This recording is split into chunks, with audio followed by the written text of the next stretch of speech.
Open a cold one with the boys. Cheers, geese. No problem. Episode 7. The pod awakens. The numbers. Consistency is key. The consistency definitely awoke. Welcome back to Don't Start a Podcast. I'm Ben, Aron. and it's been a quick week. It flew by. I was gonna say, I feel like we just recorded the last episode, so Literally, yeah. But we're back, and we've got a couple things to talk about. Do you want to start with Push or? Yeah, I don't mind. I guess we can, yeah. Yeah, Use that sure. as the starter. Quite an easy topic. Get the dough balls. So, what did you think of Push's album? I enjoyed it. It was good. It's quite short, I thought. Some of the songs, like, I was like, oh, it's over, sort of thing. But overall, I thought it was a good album. I thought the production was insane. Yeah. Like, absolutely. Where was this production on Donda? Like, I don't know, man. Like, this was. Well, this is the thing with Kanye. I feel like when he steps back and he just focuses on production, I mean, he has always been one of like the best producers, but it just shows. And he still has the quality. and to do it. Pharrell as well, I thought, did his thing. Some of the beats, yeah. Like you say, the production was amazing. Yeah, like from both of them. Yeah, absolutely, and it like meshed. Yeah, like you can tell whose track is whose. So well, they're so distinguishable. But it's not like the album feels like disjointed, where you're like, oh, here's a soul sample, and then we're on to something like. Because they I mean, they probably, I don't know how it worked with the making of the album, but it feels like they were all communicating. Yeah. Within how they wanted the beats to sound, and in accordance to the album. I wonder if it's also like they're from the same era, like Pharrell and Kanye, like that. As producers, they seem to have quite a similar mindset, even though their beats are very different. Just the way they approach it is very similar, just because of the era they're from, I assume. And I thought the thing that I was interested in is obviously like Pharrell, the Neptunes, like when he was in his earlier career, when Push was with Clips and stuff like that. So I was just hearing some of his beats, but modernized. It was just cool to see, because you can still hear that older sound in Pharrell's beats, but like he's adapted them to like fit the modern sound. And then and again with Ye, I mean, what can you say about top quality production? I mean, just those accounts that are like who sampled, and you can like see like they like chop it up like the producer did to like, it's just insane. You're like, wow, like just the quality, like the rock and roll one. What with Cudi? Yeah, with Beyonce like chopped up, singing in the back, like just sounded fucking magical. Yeah. But what do you think of like Push himself on? So I personally like love the album. I think it's great. Like, I think it's a perfect length for how Push has been rapping like recently. Because like obviously Daytona was like short as well. Yeah. I mean, this is 7 songs in it. Yeah, this is it's 12 songs, something like that. I was gonna say 11 or 12. So like obviously it's not a mega long album, but I think for an artist like Pusha T that works. Yeah, especially like the content, you don't want to get like tired. Like here we go again. Yeah. I think it gives you enough of him to show off like his lyrical ability. 12 songs. So I thought 35 minutes. It's a good length. What did you think of the features?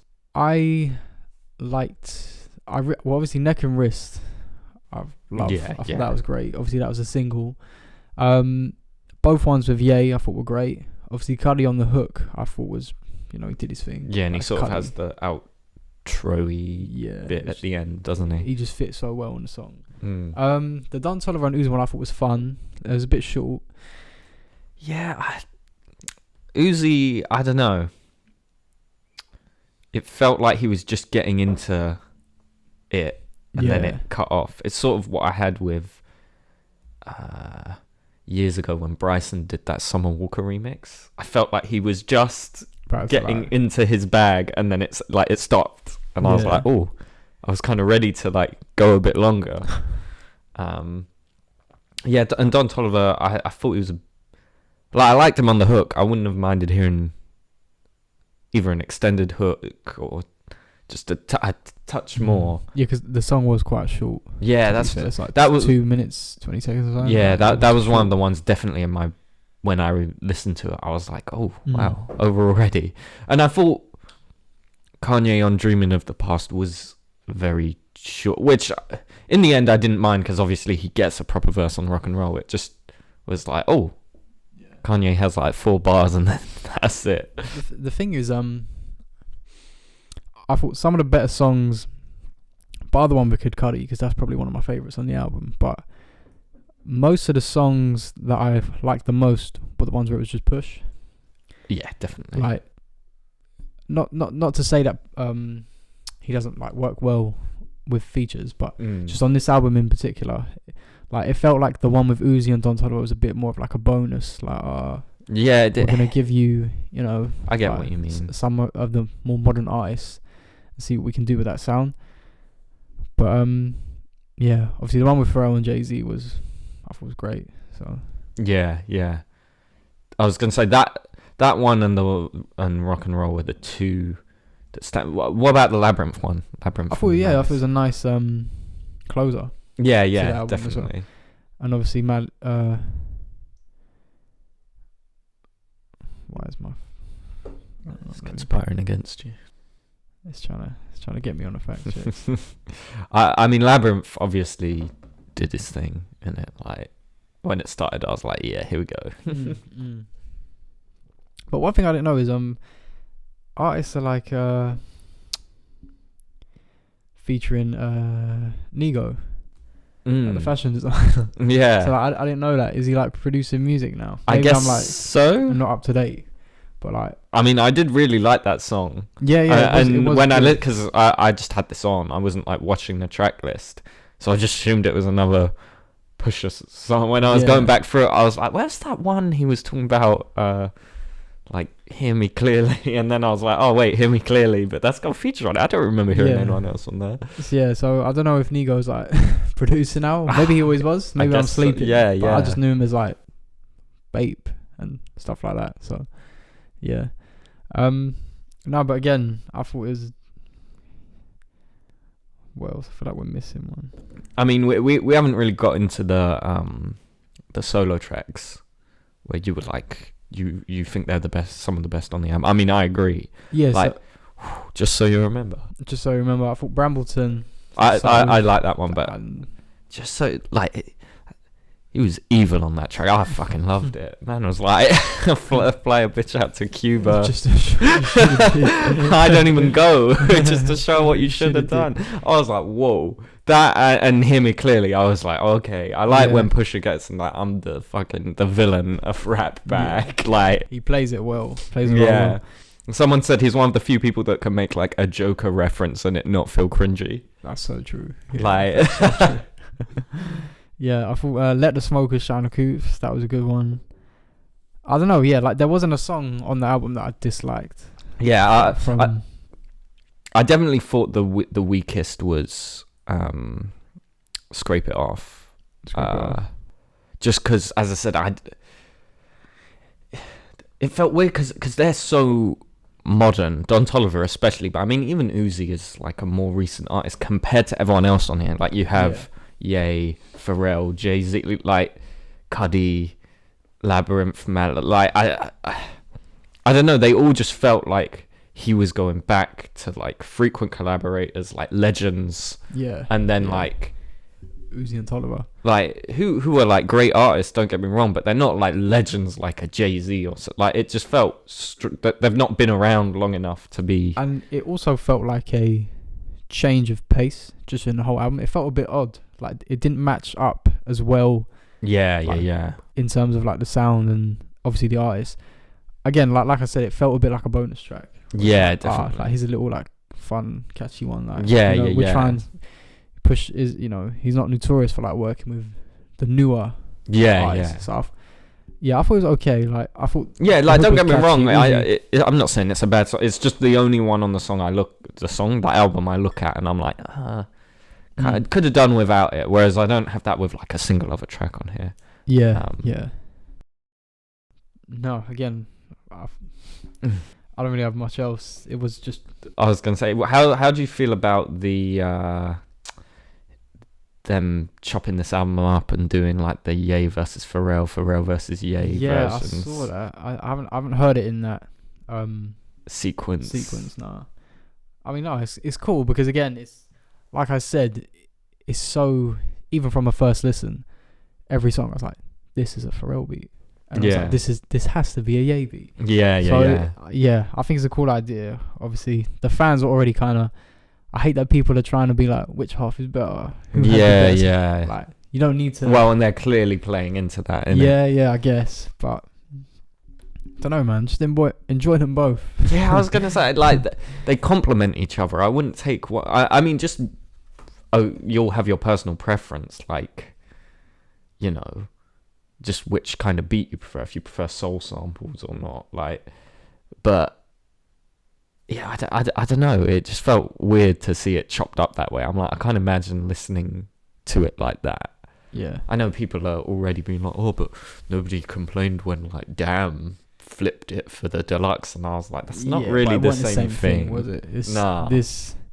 I mean, no, I don't mind it, like, to listen to it in that way is like, it's not a massive thing. You could just make a playlist. I just thought it was weird that they made it like two separate releases. They should, number one, they should just, if they're gonna do it, just do Ye versus Pharrell or Pharrell versus Ye. You don't need to do both. I think another thing is just for the marketing. Obviously, definitely. You see Ye and Pharrell, like the two of the biggest artists, like right now. Well, just of all time, really. Yeah, like, yeah, ever. So it's obviously for that side of it, I get it. So. Yeah, definitely. As I said, it was just a weird thing when I went. I was like, oh, but I mean, hey, if it gets pushed, more sales, more listens, cool, I suppose. Yeah, yeah. No. You know what I mean? Yeah, I like you. I don't really have too much to say about it. Like, it was just a good album at the end of the day. Like, Push is just a very consistent artist. He's not someone you're going to listen to and be like, is this going to be like kind of bad or not? Yeah. Like, or at the very least be like really solid.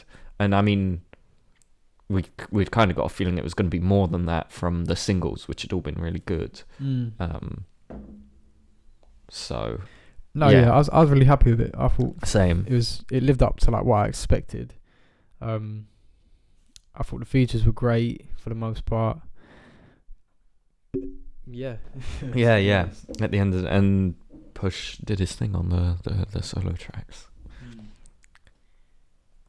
Not enough yucks though. that was my one complaint. I was ready. I was sat there ready, listening.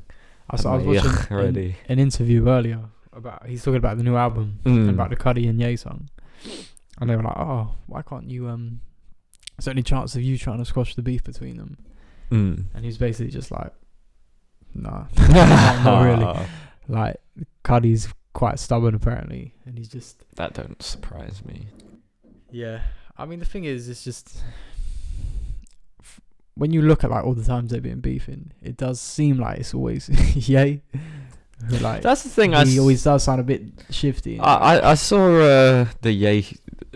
This is the most Cudi hate I've ever seen in my life. I do not understand it. It's so cringy, man. Because he did nothing wrong, like, and he just got called out for. I'm not being funny. Like, if you're friends with both the people beefing, like it puts you in a situation, and to then like be called out by Ye like very publicly is just kind of whack. Like at the end of the day, like for what? Exactly. Like what? And I don't know, all them Ye. I saw a lot of Ye. There's a Ye fan. He did like a whole breakdown of like all the times they're beefed and how every time's Cuddy's fault, because that's not fucking dick riding at all. I was gonna say. And one of the points was like, how dare Cuddy work with Drake on Certified Lover Boy? And I was like, you lot don't have this level of smoke for Jay-Z though. Yeah, but then you say that, and then like a couple of months later, you did a concert with Drake. Exactly. It's like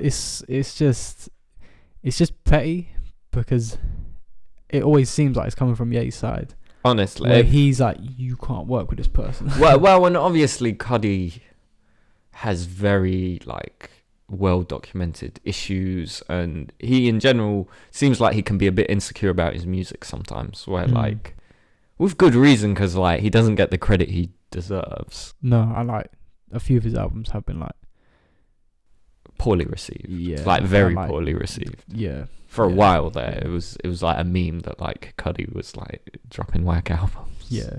So yeah, I don't know. I just think it's like cringy at the end of the day when I see a Kanye fan. I'm like, bruv, this guy helped give you some of Kanye's most classic albums, and now you're gonna act like he was shit all along. But like, it's just the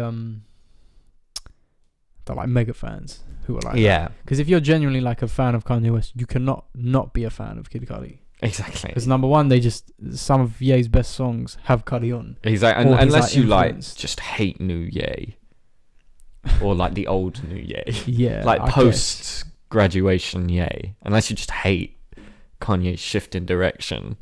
That's the only time I can imagine someone being like, I don't like Kid Cudi. But even then, I wouldn't understand it, because it's like 808's Forward, he's been on like every Ye album. So it's just, I don't know. Right. And again, like on them albums, he's usually a highlight. Definitely. I mean, even like you said, but a couple pods ago, it might have even been the first one on that Good Music album. He's a highlight. Yeah. And he's only on like 2 songs, 1 song even. Well, he's got his own song in it, Creepers. Yeah, isn't he on another one? I could be wrong. Either way, it's a banger. And yeah, like Fantasy, like come on. Like that alone. Yeah. As I said, I don't know. I just find it very cringy, and like we just got Kids See Ghosts, and how can you tell me that was like one of the best albums ever made, and then like a couple years later you're like, Kid Cudi's whack? Like, which is it? You know what I mean? Like, if we're being honest, Cudi's the better part of Kids See Ghosts. 100% easily. So, like, I don't know. It's just a shame. And yeah. I mean, Kids See Ghosts literally feels like a Cudi album more than a Ye album to me. Yeah. Like, yeah, I see what you mean. Especially around that, it don't sound like Ye or Jesus' Kid, like where it falls in his discography. And it like washes both of them projects. He's so, like a disgraceful stand. I was gonna say, low key, maybe even. No, let's not get into that. Aaron likes that album more than I do. Which one? Ye? No, the one before Ye. Oh, Pablo. I mean, Kids See Ghosts, I don't know. I love Kids See Ghosts. That's one of my favorite albums of all time. So I don't love it that much, but I do love Kids See Ghosts. I think like for the new post Pablo Ye, for me, it's easily his strongest album. I think. It's the thing with Pablo is it's longer, so like, you know, there's more in there both to love and to hate. Whereas, I don't know, Ye, Jesus is King, Donda, none of them like hit as good as Kids See Ghosts for me. Nah, I agree. And like, once again, the 3 of them, like, I don't know, throw Pusha in there, you get the trilogy. Like, the 3 of them are just like untouchable together. I'm not being funny. Like, feel the love. So yeah, I don't know. It's just disappointing. We won't get anything more from them, at least for the foreseeable. You know, I'm sure at some point they'll, you know, a bit like Drake and Weeknd. I always assume like they'll mend it to some degree. You know what I mean? They'll make it up, fall out, make it up, fall out. Like, it's just one of those things. Especially now that Ye's like on good terms with Drake, it seems. Like, I never thought they'd be like cool again. So, and like him and Cardi have had like bad. I mean, he literally like stopped one of the Pablo concerts just to like talk shit about Cardi. Literally. And then they he was the only person that he brought out on Pablo later on that tour. Yeah. No one else appeared at the Pablo tour except for. So I don't think this will be it, but it's just like you say, for like at least a decent while. I was gonna say years, could be 6 months. Like, you just never know. Yeah. It's and again, I think that's that. There's a good chunk of that's down to Ye. He just we know he's very hit or miss. Yeah, like, his relations, but yeah, well, and he is someone that has to deal with them very publicly. Yeah, both through choice and like his status in like celebrity culture. You know what I mean? Like, he was literally married to a Kardashian. Privacy is not something he's granted anyway. And then he does choose to very publicly make statements about like fucking everything. His friends. So you can kind of see why Jay-Z has distanced himself from Ye and so on and so forth. I mean, even like Drake, because they squashed the beef, but they're never seen out. They're never really. Do you know what I mean? I think if you're intelligent, the fact Drake wasn't on Donda 2 told me all I needed to know. I don't know what to say about Donda 2. That don't exist in my mind. But I know, and that's even more so. Like, the fact that, like, surely immediately, I'm working on a sequel to Donda. Like, come on, man, let's give the you can just picture Kanye like being like, come on, man, we need to give the people like what they literally did a whole concert together. But I think Drake would have said yes if Kanye was like, let's make a song. I think he would have said yes, and then like their collab album. Like, have you seen that interview where Drake's like, we were on stage and the guy said we're making a collab album, and that was the first Drake had heard of it. Yeah. Mate, I can picture so vividly. Yo, let's do a song. Yeah, cool, man. And then just nothing. You know what I mean? A bit like before when we saw around More Life, when we saw Drake keep being like, me and The Weeknd are gonna make like music together, and The Weeknd was like, yes, and then it just never went anywhere. Did you see Coachella Weekend 2? No, I didn't. No, I haven't. The crowd looked like so much better. Did it? Yeah, like I mean, Abel was literally at one point he was like, because we're better than Weekend 1 tonight or something. Like, he was remixing one of the songs. I was like, oh, okay. Like, I don't know, it just looked like people were more up for it. Fucking about time. I was gonna say, because every Coachella crowd I've seen is like whack. So especially the first time he did Coachella. Oh my, that was like disgusting. I'll never get over that. Like, man was on stage crying, and you lot are there like, play, can't feel my face. Yeah. But yeah, I mean, if we move on from Pusha, did you see Future? Yeah. Announced his album title, at least. And the cover? Yeah. I Never Liked You. I'm interested. Same. Because I can't tell how toxic it's going to be in sound. Because I know the content's going to be toxic. But is it going to be like this new hybrid Future where he's a bit like... All I needed to see was him tweet, hope you can find someone to love you better than I did. And that's when I was like, okay. That was like the first lyric looking thing I saw him tweet. And I was like, oh, we're in our throwaway my collection. But that's what I mean. Coding crazy bag. Is the sound going to be more trappy and stuff like that, or is it going to be like, I don't know, modern, like Future self-titled? Or I mean,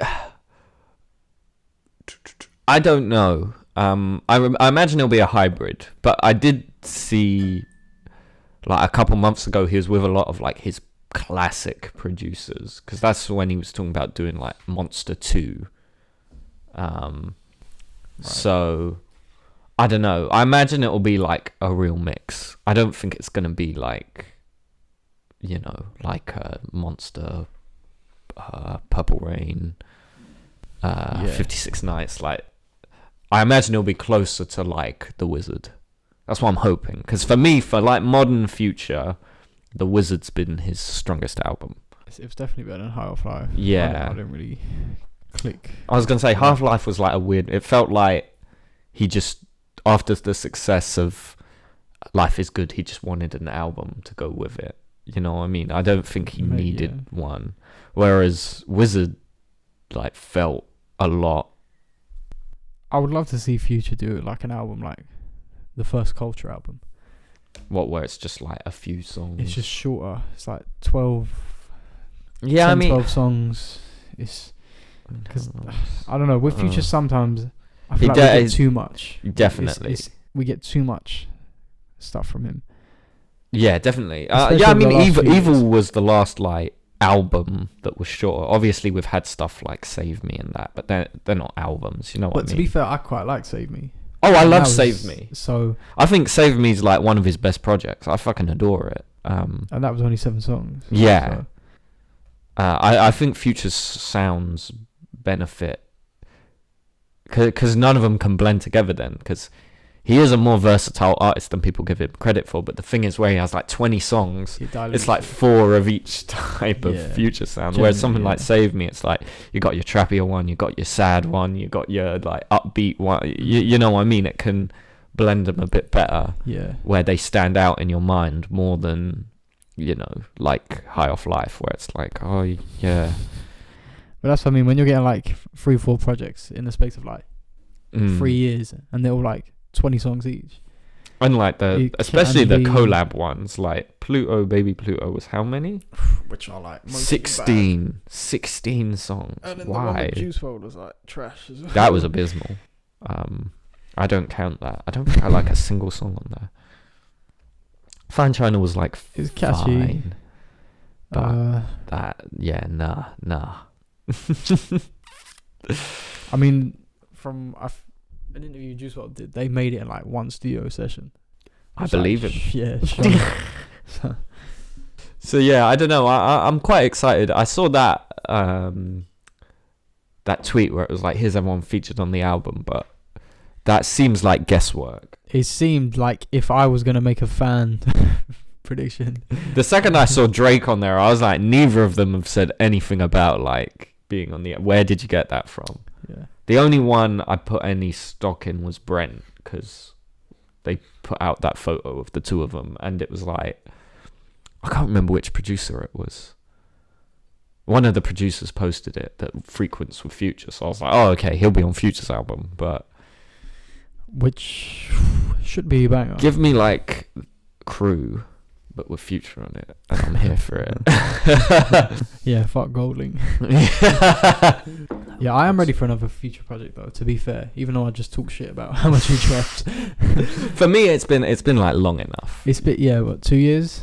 Yeah, it's been literally 2 years since High Off Life, so yeah, I think I know we got that collab album after, but like I don't count that personally. Oh, the Baby Pluto. Yeah, and the deluxe. Don't forget the deluxe, which turned it up to 24 songs. It's such a shame, because if you tell me like in 2018 Uzi and Future were gonna make a collab tape, I'd be like, how can that be bad?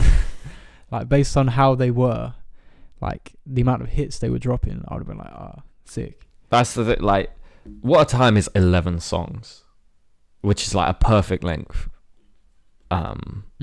And Drake is a lot more versatile than Uzi at the end of the day, so yeah, easily. Yeah, I don't know. I am excited though. At the end of the day, I'm ready for a new album from Future. The title and the artwork looks like he's like, you know what we said about Pusha T leaning into like all he does is rap about coke.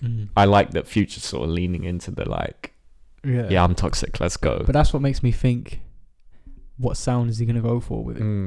Because I hope he just leans fully into it, and he's kind of like taking the piss. Yeah, He's yeah, just yeah, like, yeah. You know, he's just, I don't know, Like that live performance he did recently where he had all the Future memes playing in the yeah, background. yeah. Or like, you know how he isn't like way too sexy. Where it's not too serious. It's just yeah.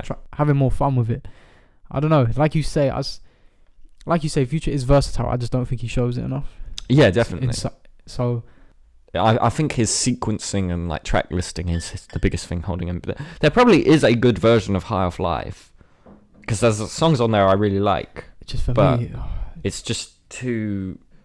I mean, the album literally ends, and then there's like 1, 2, 3, 4, 5 songs after the end. Like, Accepting My Flaws is clearly the outro. Yeah. And then it just keeps going. Well, yeah, because then it's Life Is Good, which is... Yeah, and the Life Is Good remix, and like Shooters. Tycoon, Last Name, 100, which had all come out previously. And so it's just like, what? And yeah, just... It's a shame, because as I said, there are songs I like on there, like Too Comfortable, Posted with Demons, like... I don't know. A lot of it was forgettable for me. Literally, I clicked on it to look how long it was, and there were like 4 songs immediately where I was like, I have no memory of this song at all. Yeah. Like, even the name.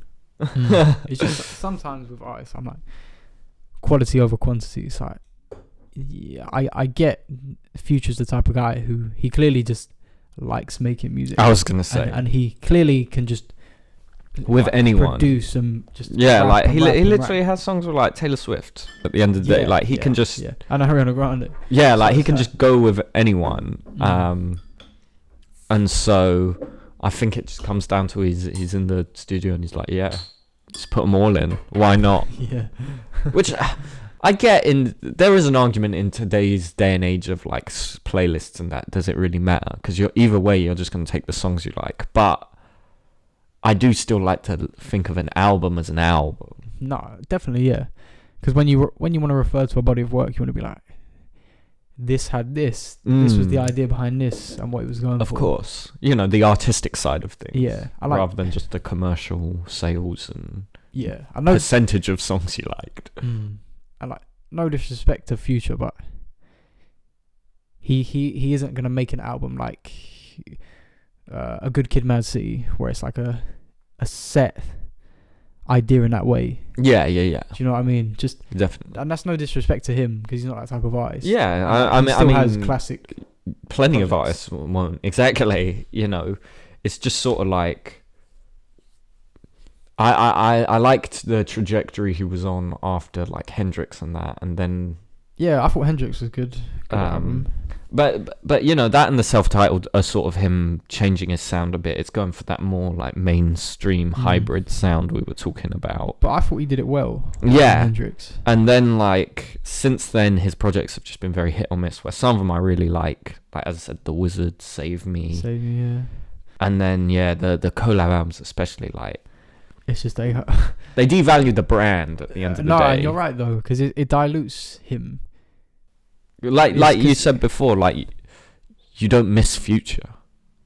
You know what I mean? Because he's always dropping, he's always featured. Like it's not like Kendrick. And it makes you think how consistent and quality of an artist is he when all his collab tapes are kind of definitely. It sort of feels like if The Weeknd had just kept making every project like trilogy forever, where it's just three albums a year constantly. At some point, that's gonna give. Yeah. That. True. Where like, okay, your originals are gonna be like classics, like when you know 56 Nights, Monster, DS2, Purple Rain, like yes, boom, classics back to back to back. But eventually, it is gonna catch up with you. Where like, can you do something else? Yeah. Which like he has, like. He has experimented. Yeah, I mean, even, you know, the whole self-titled and Hendrix thing back to back. I think to this day, he's still the only artist to ever replace himself on the, like, albums chart #1. I believe. You know, like, and self-titled and Hendrix have very distinct sounds. But I mean, even recently, because Hendrix turned 5 years old, I revisited it. It was longer than I remembered. I really liked that album, But I thought it was like a crisp 12, 15 songs. It is 19 songs. Admittedly, like 2 of those were added in after the fact, but like... It still leaves you with 17 tracks. Then obviously Future self-titled was like 20 I was going to say that's quite long, isn't it? Yeah, 20. So that's a lot of Future that you got in the space of what? Yeah. And even then, like, as literally a week they came out. So, you know, even as different as those are, you know, the self-titled is very, like, it's that kind of evil Future sound. Yeah, literally it is like it's more of a sequel to Evil. Whereas, you know, Hendrix is trying, like, a more R&B-ish influence. But, like, Hendrix has a lot of highlights. Easily. It's got some of his best music on there. I mean, it literally opens with My Collection. My Collection, obviously coming out strong. Selfish. Fresh Air. Never Miss a Loss. Like, there's such a good album. Yeah. I don't know. Either way, I'm excited, but I'm not like... I'm keeping my expectations in check. I think we'll get a fun album. I'm just hoping it's like as good as The Wizard. That's my aim. Like a good Future album with some great features. I'm hopeful for. You know, that Brent and Future track's gonna be insane. I hope either it is. way. I hope it is. And you know, if we do get Drake on there again, you know, like you said, we've got to get Ye. Surely. Yeah, it has. Yeah. After all, I Never Liked You. I want to hear like Divorce Kanye on I Never Liked You. Come on. Like that bar on Rock and Roll where he's like, how I make it out the shy and you're the one that almost killed me. Yeah, that was, I was like, okay.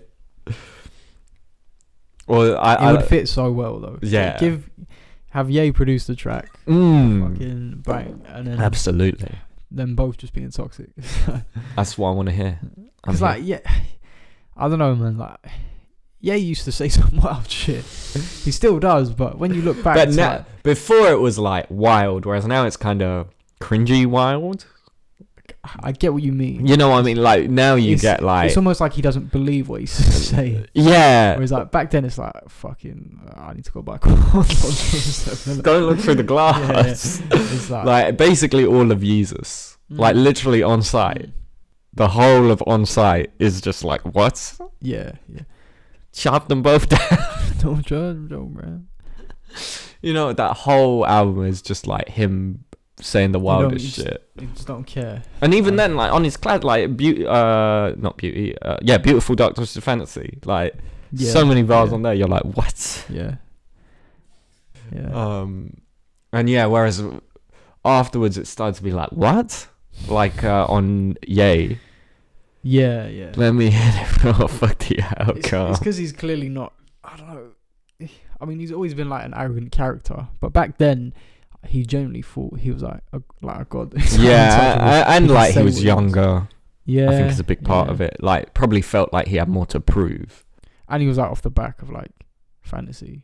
Yeah. Was, I mean, literally, the pitch of Jesus is like, what if your ego is just like the most insane thing in the world, like exaggerated to like, you know, sort of. It's like all the stuff people were saying about me in the news. What if that was like me? What if that was like real? Like, what if I was just the most insane ego-driven person ever? That's that whole album. It's just like, well, until like Bound to. That's the one song on there that's like, I've got to get on now. I'm slowly gonna. I'm not a whore anymore. Have you seen that meme where it's like the dog next to the werewolf, and the dog is like bound to, and the werewolf it says the rest of Jesus. I can imagine. But it is true. It does feel like a bonus track. It's like honestly, like just to cool off after that. Yeah. It's like, all right, guys. Bound to. Okay, I love my girl. Yeah, that was just jokes aside, guys. Jokes aside. I'm horny, but I have a girl. So after all of that, like, come on, I love her. Allow me, man. I was joking. I'm just playing. I was just joking around. I don't know about you guys. I gotta be home. But yeah, either way, I'm excited for future album or whatever it is. Yeah. I'm curious to see the track list if he drops We that. haven't got any announcement of a single yet, have we? No, I mean it's this. Well, by the time they hear this, it'll be out. So like, yeah, you know, it'll be interesting to see what we were right about or not. the album cover is goated though. Fucking hilarious! I saw it yesterday, and I was just like, "This is perfect." The It title. It just reminds me of that video of him and Young Thug in the car. Where he's like, "She belongs to the streets." Oh, he gold. Oh, he gold. Yeah, perfect. The second I saw the title and that, I was like, I love it. You know, leaning into the. It sort of felt like what Drake was trying to do with the Loverboy cover, where it's like I'm trying to take the piss, but here, like, where it has a bit more effort into it, I think it works better. Yeah, and like I don't know, I hate the Loverboy cover. Just you could have, if you wanted to lean into it, have like some cringy pic of Drake, like staring down at the camera with a rose and the love heart. Yeah, like honestly, like so any of those more. alternate album artworks were better. You know, you remember when he posted them all when he was like Loverboy by blah blah blah. There's like the one of him hugging the girl, one of him with the rose in his mouth. Like all of those were better. There's enough still images from the Way Too Sexy video that could have been the album cover. Honestly, like when he has a cigar and it like zooms in. Yeah. Or him with the sword and the girl. Like genuinely, it's literally anything would have been better. Because up till like. I would never put that anywhere. You know what I mean? Like that artwork, I would never like put on my wall or anything. Yeah. It's because I get what the idea was. It's just it still looks bad. It's just I don't really. It was him and Donda. They were in a race. Who has the worst album artwork? Yeah. It's a bit where all the Donda stands like that album artwork is deep and meaningful. I'm like, no, it isn't. Again, though, he could have just dude the fucking house on fire for the cover. Like, perfect. I love when people put effort into that album. Or you could still have it be like almost totally pitch black, but you just got him in the black mask and the boots, just and like you know, just stood there like bookily. But again, like just from the listening parties, you had so much stuff there. Him walking out of the house on fire, on the water as well. Like you know what I mean? Like the house was on fire. He was walking on water. Like there's so many beautiful shots, and he just went for like nothing. Literally nothing. I hate when artists do that. I like to look at artwork. Covers, yeah. Like if you own a physical, or I like how it influences your like interpretation of the album. 100%. Like Dawn FM is a good example because no one liked it when he unveiled it. And to be fair, I'm still not a massive fan. I love it. Personally. I think it, I don't know. I like the idea behind it. I was going to say, and it influences your interpretation of it. Even if you don't like it, it does like let you read into that project more. I listen to Loverboy, I'm like, what the fuck does the album come? What? Yeah, he gets... It's a postmodern joke. You know, like the soup cans. That famous pop art, or the Marilyn Monroe, where it's like four of her in different colors. Like, haha, modern art, am I right? Yeah, but... it has no relation to even if it was like that, but like real women, that would be funnier. You know, like, was it The Game that had that artwork where he was like in the studio with like 20 pregnant women and he's like rolling up like that? It was shit, but at least it was like real. It wasn't just a bunch of fucking emojis. It's just it came off as a bit lazy as well. I know. And I feel like it gave the reason that album wasn't like perfectly received at first was what made people go in like, oh, if you're not trying, I'm not going to try at the end of the day. But genuinely, it's like the first thing someone sees when they open an album on Spotify, a physical, is the album cover. Like fucking a good example is like Daytona. Yeah. It was so controversial, which probably helped like in the amount of people that knew about the album. Probably. Because of the image used. It's like you can use album artwork in like so many ways. And like, you know, even something as simple as damn, you can read into like so much about it. Like the fact it is like the Time magazine cover and it's from the time that around the same time Donald Trump was Time Magazine's Person of the Year, and he had the M over his head, and Kendrick has the, like, there's so much you can like read into there, and it's literally him against a brick wall. And then you have the opposite of that, something like To Pimp a Butterfly, where just like that feels like art. Yeah, you know what I mean. Same with Good Kid, just the black SU. Yeah. People carrier. I don't know.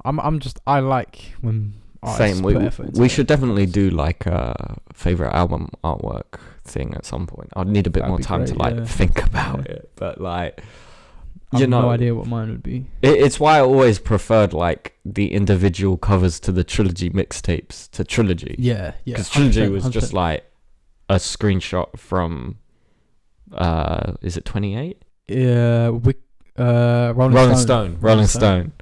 And then like, with a whereas, black box around it. Whereas all the artwork is like artwork where it like influences that. You like read into it, like, you know, House of Balloons is fucking iconic and tells you everything you need to know about that album or the mixtape immediately. Like you just look at that and you're like, naked woman, balloons, black and white. And same with Thursday. Yeah, Thursday literally tells the story of the album in like 3 mini images. And Echoes just gives you the vibe of that album where it's like sort of hungover, woozy leftovers. You can't really see. Yeah. Yeah. I hate that people class Trilogy as a whole thing though. Like from him like making it one thing and updating the mixes and that, it's people now just view it as like one.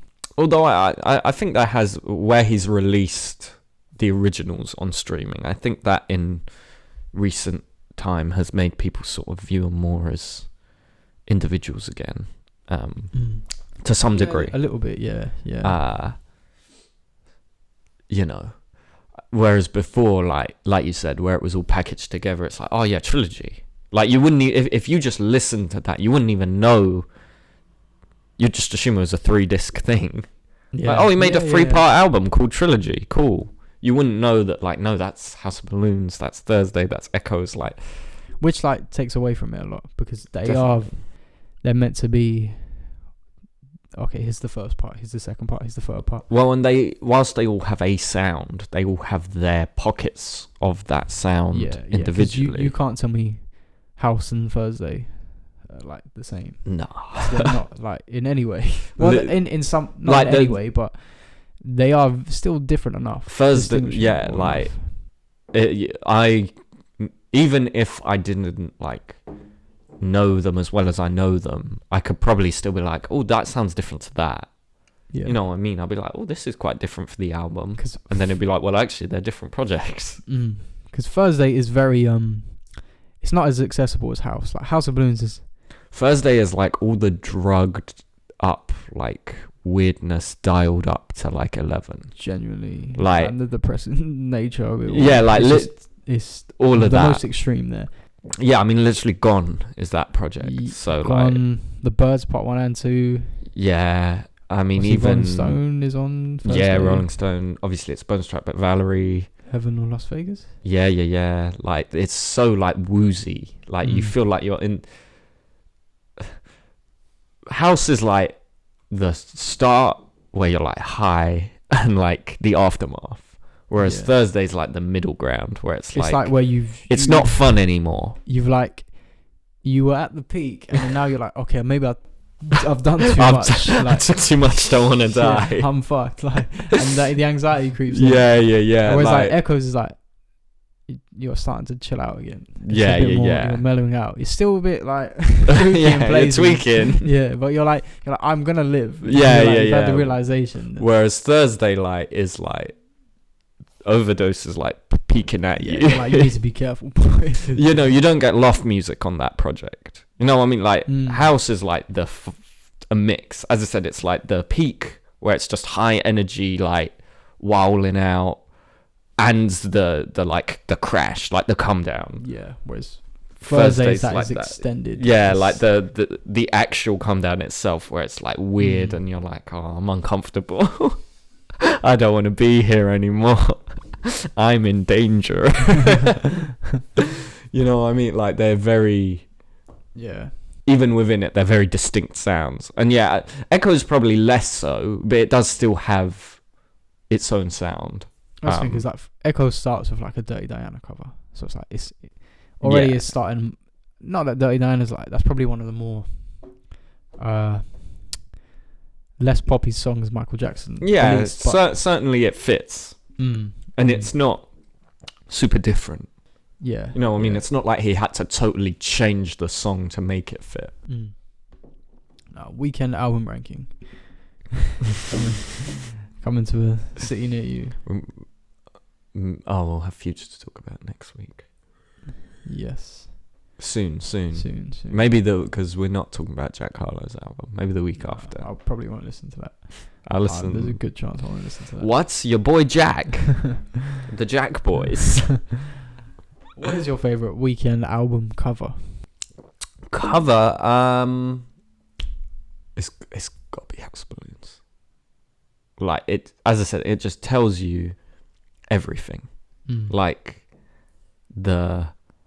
as I said, it's a naked chick in a bathtub with balloons in black and white. Like women, drugs, sex, weirdness, kind of edgy because it's black and white.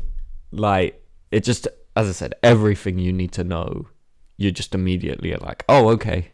This is where we're going with this. Like before you've even heard a single note, you're like, oh, okay, this is.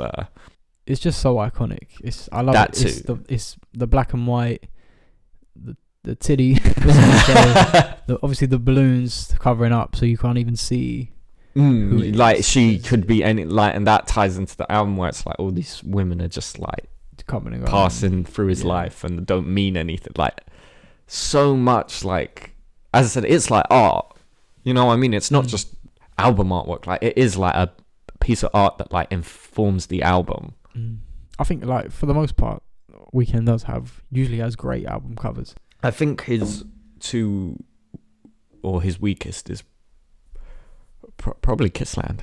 Artwork, not album. Artwork. I think I agree. Because I don't think it suits that album at all. Which is a shame because the singles artwork does. But where it's two women who I've never seen before in my life and I don't know the names of. The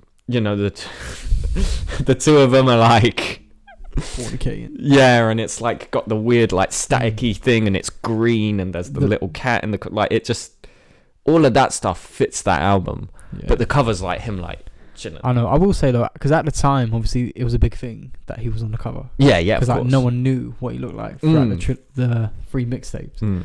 So I get the idea that it was meant to be the big reveal. Okay, this is me now. Yeah. Although it would have worked better if he did that for Beauty. Just because like Kissland is still so obscure and weird. Yeah, I the thing I like about Beauty is it feels like, I think it fits perfectly for what that is, which is like a reboot, because it's black and white. Like so immediately you're like, oh, house, but it's him because it's a poppier sound, but it's not like you said. Kissland is like, here's me. Yeah, but where that album like failed in his mind at the time, the cover of Beauty is like all torn up and he's like the confidence is like banged. So I love that it like feels like a progression where it's like, oh, I stepped out to the world and the world didn't rate it, so here's me like coming back. And it fits the title, like Beauty Behind the Madness, like beauty of like literally here's me, but like it's torn up and fucked up. Like I really like Beauty's artwork. I do. Yeah, it's an iconic one. Yeah, it fits perfectly for that.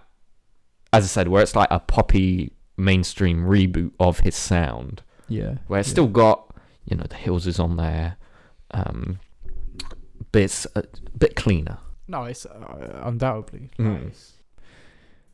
probably his most upbeat. That and Starboy. Yeah, I was gonna say it's that and Starboy.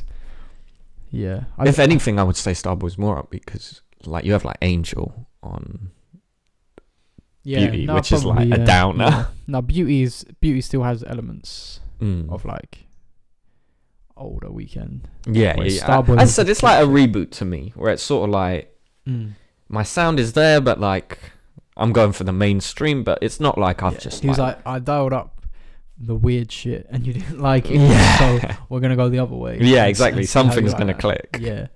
I do want to say I love the After Hours. Yeah, artwork. same. I think it fit. It's Once again, it just brilliant. it tells you everything about that. Like, it's the red suit, his fucked up face, like He's just like laughing. Yeah. Just staring up. Like it's. I also, I mean, I think all the art, as I said, with the exception of Kissland and Trilogy, which I think are the weaker side of his artwork, I think all of his artwork like has merit and kind of tells a story. And like, I love how Melancholy is like the, you know, Starboy, it's like, here's this bright red poppy like mainstream thing, and then he got his heart broke, and so Melancholy comes along and it's like, I'm back in the shadows, like fucked up. You know, it's got this weird orange tint to it. It's also kind of that Michael Jackson reference to that photo, isn't it? Kind of like the Phil Collins. Yeah, and Phil Collins as reference well. Like, such a simple artwork though. As I said, artwork for me is a thing Weeknd's never really missed from, certainly in again, like recent. He clearly puts effort into it. It's even like for Dawn FM, there's like 3 alternate covers which you can like buy. Yeah, which is cool. Yeah. And like they're all quite cool as well. Well, and I'm interested to see how this third project is going to like wrap up this new trilogy, because already I like After Hours and Dawn, like how they visually tie together and like contrast each other, like the blue versus the red, and obviously they're both similarly shot images of him, and it's like him fucked up in different. One is him like physically fucked up, and one is him like old and weathered and like worn down. I think the Weeknd's always done, like, I know all like Weeknd fans, it's the errors. Like he does errors very well. Yes, like, definitely. Whenever he does a new album rollout, it's okay. We're gonna delete all of this. We're gonna get rid of the social media of it, and then this is a fresh era. Like normally, like his look, like visually, he changes. Yeah. Whereas someone like Drake, you don't get, apart from Loverboy, where he was doing the heart in his. Yeah, but not like, that's the only time. Way, yeah. Whereas like Weeknd physically change, like a not to the extent of like a Bowie, but like you can see there's the influence there. Whereas like every album needs to be a new persona, a new. I mean, just idea. the fact the hair went.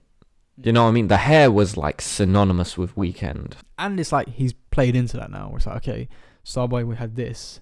After Hours, it's got to be this eccentric. Yeah. Well, and After Hours, obviously, it's kind of the first one where he kept going with it. Whereas he did more performances and interviews and stuff, like, he changed his look. You know, we got more and more bandaged, more fucked up. It felt like he was like parodying this idea of like how like disgusting before, you know, it got to the exaggerated ridiculousness of Save Your Tears, where he's like plastic surgery. I fucking love that music video. Same. Well, I mean, I think once again, music videos are another thing that ties, like you're saying, with eras, where it's like each era of the Weeknd, the visuals are there, whether it be music videos, whether it be him, whether it be the artwork. And that's one thing I wish Drake would do more of, music videos. Because the thing with Drake is, you can tell, like, this guy, he was an actor. Like, he's creative. And when he does music videos, they're great. Like the Way Too Sexy one, like he knows how to act and how to like put on a persona or whatever. 100%. So I wish he would do more music videos. Well, and it always shows he wants to like act in them, because it's never just a music video. There's always he's always doing the most. Yeah, in like a good way. It's wet. Yeah. They're doing the spray.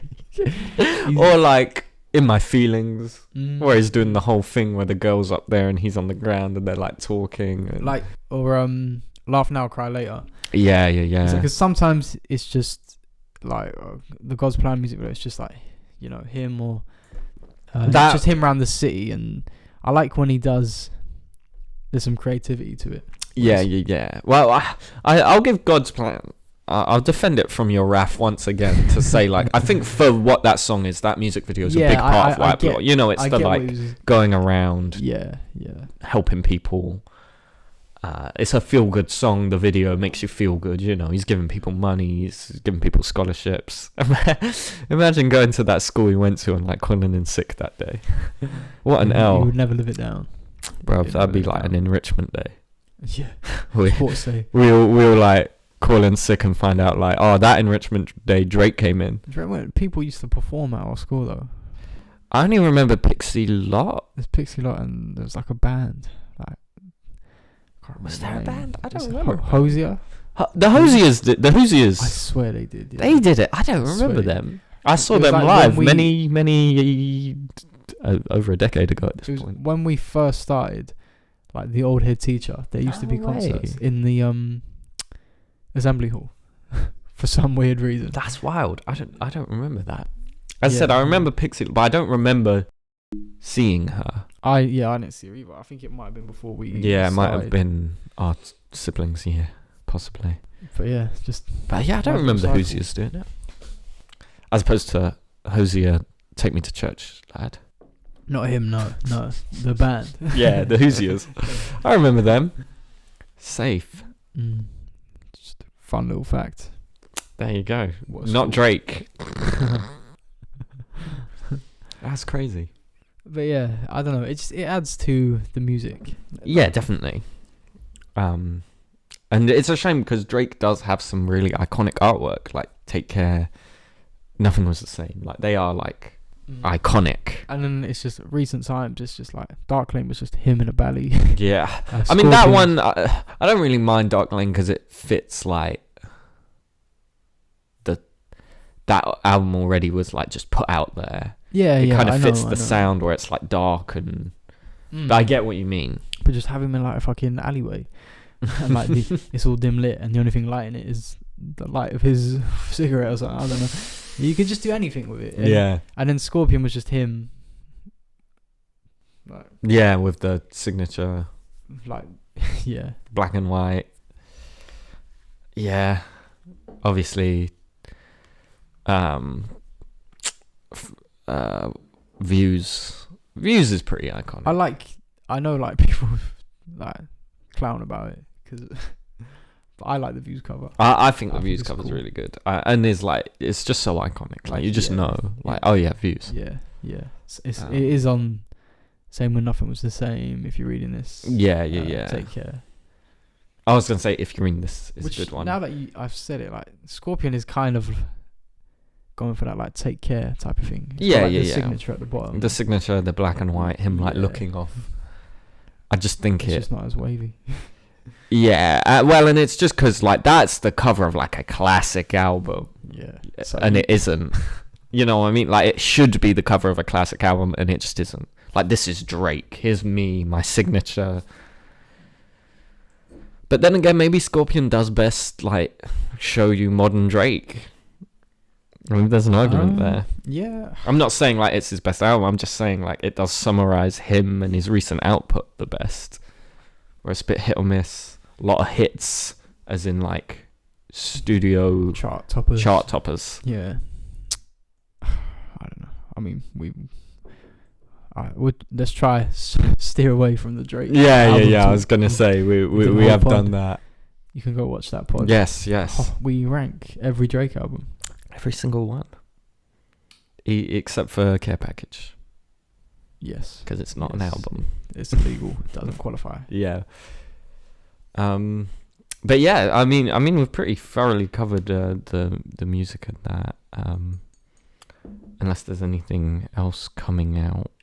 Not that I know of. No. Obviously, still waiting on Kendrick. Yeah. Nothing from him yet.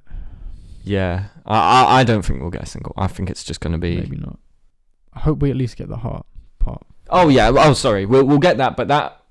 I mean, from the album, I don't think we'll get anything. I think it'll just be. We get the heart maybe this week, maybe next week, and then that's it. Album. Which is fair enough. In a way, I prefer that. Like we've waited this long, make us wait a bit longer. I don't mind, but at the same time, I wouldn't mind if he dropped a single and it was fucking fire. Yeah. So everyone's Of like, course. okay, yeah. You know. I'm just saying, like, I don't need it. Yeah. I'm happy to wait. We Yeah. waited this long. As I said, especially if we get the heart part 5, like, cool. Yeah. So, what do you wanna? Is there anything you've got in mind to like shift on to? Um, Because did you see the Sony announcements this morning? I haven't. No. What's this? Venom 3 confirmed. Oh, brilliant. We got a title for the next, like the third Spider-Verse movie called Beyond the Spider-Verse. Right. And we got a new movie confirmed. Spider-Man spin-off film El Muerto with Bad Bunny set to star.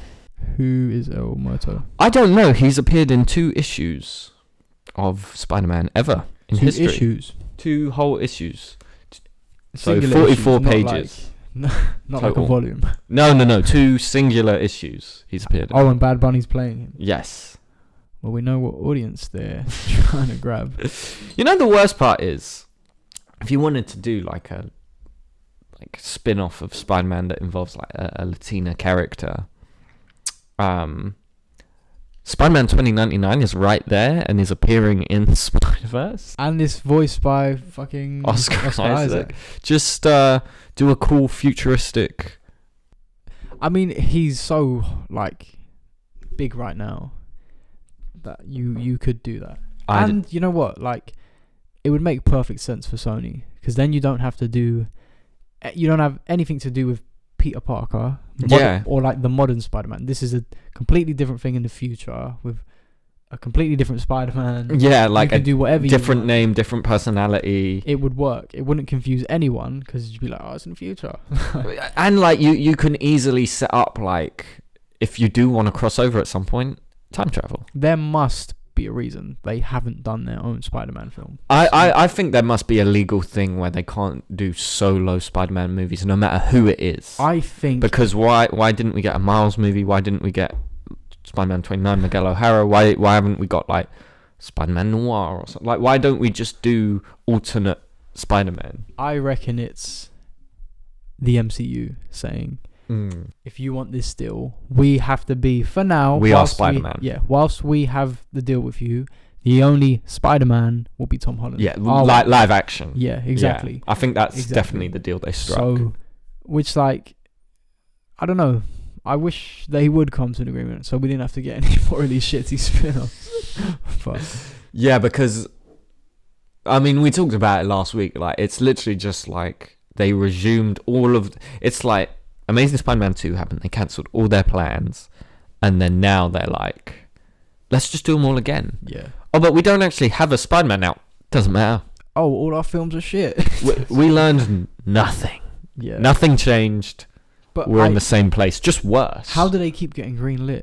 Because all the films are bad. Money. Make money. But did Morbius make money?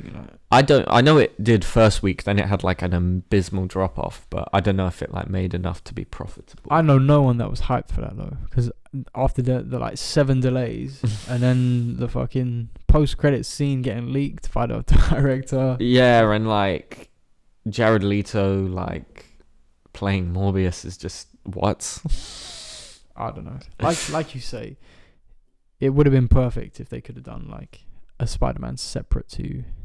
Yeah, like very, as I said, a Miles. I mean, timeline. obviously we are getting Miles in the Spider-Verse movies, but those aren't the same thing. I mean. Yeah, obviously it's not live action. So yeah, you know, that's the main thing. Or like, here's an idea: Spider-Girl's big or was big. We haven't seen her in a while, which is like a future Spider-Man, not like 2099, where it's like 20 years in the future where Spider-Man's had a daughter.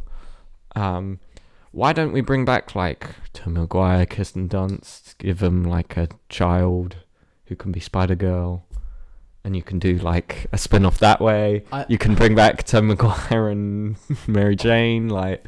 Yeah. But I don't know. It just seems like a very easy thing to do.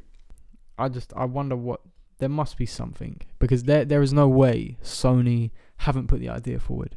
Well, especially you have a after Spider-Man. No Way Home. Yeah, so like, why can't we have a Spider-Man? Like, it must be something where the MCU is just like, I imagine. no. A bit like we know that they have to do a crossover every movie for the MCU. Like, I wonder if it's like, okay, That's your bargains. You let us give you a Spider-Man movie that's going to make billions of dollars because it's connected to the MCU, but it has to have one of our MCU people in it. Cool. Also, you can't make your own Spider-Man. Yeah. I assume is the deal. Yeah. Because otherwise, like, I don't believe Sony wouldn't just be like, yeah, let's make 6 billion Spider-Man. They're making money. Yeah. On both sides of it, I guess, especially with the Spider-Man film. So. Yeah. It's just, I don't know. Number one, why are they choosing all these fucking... I've never heard of this character. Neither have I. As I said, I just saw he appears in 2 whole issues. Wow. Like, we've got a Venom trilogy, which, like... there's barely any substance to them films. Yeah. Morbius... It's going to be like the shittest Sinister Six lineup. Well, and also, like, who are they fighting? That's the thing. Because the MCU are just going to be like, well, we don't want to use them. Well, and so like, then what happens? I'm not being funny. As bad as the Amazing Spider-Man movies are, and they are bad, at least everything there was building to a Spider-Man. This is like, you're building a Sinister Six movie, but like, why do I care? Like, what does it have to do with anything? But that's the thing. The movies are bad, and I can't even be like, well, at least I get to see Spider-Man swing around. Yeah. Like, it's like you take Vulture out of the MCU, because the thing was, Vulture's in Morbius, so are they gonna link it? But no. So he's in their universe now. Venom. They might link Venom. No. Like, he's back in the shitty Sony Spider-Verse. So I don't, like you said, I don't really get where they're gonna go with it. Did you see the writers talking about, like, they were figuring out where to work Venom in, and one of their original jokes is like, he's on his way to the final fight and he's like stuck in traffic. That would have been funny, to be fair. That's like why he can't make it to the final fight. I would have taken that. Like, hilarious. I love that it was just like, how can we like take the piss out of Venom? It's just the first 2 films have already done that, so it's like you might as well just completely go for it. I love it. But you'd have thought Sony would be like, hang on, no, that's our character. He's got to do something cool. He's got to swing in and like help. I genuinely think it's like MCU hold all the power. I think it's like, because like, let's be real, Sony must know the Spider-Man movies are only making as much money as they are because they're in the MCU. So, yeah, I mean, remember the outcry when it was like, the deal was off. Yeah, the deal's off. Yeah. I've altered the deal. I do not alter it further. So like, they'll take anything they can get to like get their characters in MCU. Yeah, I mean, at the end of the day, like, nobody was seeing their movies prior. Like, well, people were, but you know, I mean, the money being made was nowhere near comparable, even for like all these spin-offs before they were connected to the MCU. So I'm not really surprised that they're like so desperate to... I mean, they literally like conned everyone with Morbius, where it's like, oh, it might be connected, and then like, nah, it ain't, but like, I tricked you. Yeah. Literally, the director was like, he got asked about like the Spider-Man mural in the trailer, and everyone was like, what's up with that? And he was like, I have no idea, I didn't put that there. That's fucking hilarious. The director was like that. He must have watched the trailer and been like, wait, what? Yeah. I don't know, man. Sony, it's a very weird situation. Yeah. And they just keep going. Like, yeah. What will stop them? Nothing. Yeah. I think even if these movies don't make money, they'll just keep trying at the end of the day. And the fact they've just immediately resumed their plans shows that like they do not care. They've learnt nothing. They'll like take every bit of goodwill they earn and just like piss it away immediately. Well, like you say, it's money. Yeah. It's just some of the decisions, like this character now, like they're doing a Madam Web film. It's honestly like so many characters. Even Morbius. Yeah, what? Yeah. The only one that's made sense so far has been Venom, where it's like, oh, okay, I get Venom. Yeah, but you could have done like a Rhino film. You could have done Scorpion or... But I mean, even with this announcement, like, this character no one's heard of being played by Bad Bunny, like, if you just wanted to do an action film with Bad Bunny in, do that. Yeah. You know what I mean? Don't make it, like, shittily... Because if they just announced new action movie starring Bad Bunny, I would be more interested than hearing like it's like bookily connected to the Sony. This like drives down my excitement. But they don't think like that. They Exactly. think, slap the Spider-Man universe on it, like, if you can call it that. You're gonna draw people in. And the fact they clearly worked back from. So they wanted to get Bad Bunny in, and so rather than just like, oh, let's give Bad Bunny a cool character to play, they were just like, oh, we need like a traditionally Latin character to like for him to play, and it's like, why? Yeah. Like, could he not just play anyone? Yeah, and it's like, yeah, but then we don't get the headline. And then someone came in and was like, look, we only own like 1/16 of the Marvel universe, so like we don't really have any Latino characters we can use. And then someone frantically is like flicking through Spider-Man issues. He's like, no, this guy. And they're like, perfect. Yeah. It's like you say, Laura, it is weird because yeah, like you say, why does he have to be? As I said, just do a movie with Bad Bunny in. I don't know if he's a good actor or not. I've never seen him in anything. I didn't even know he acted. Same. Like, I don't know if he does. I mean, it's a combination of things. Number one, you get his fans. Yeah, of course, and he's huge. Yeah, it's then you're gonna get some percentage of Spider-Man.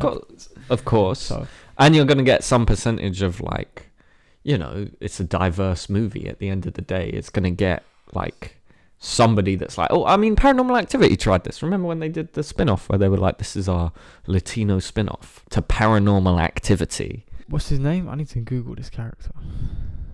Muerto,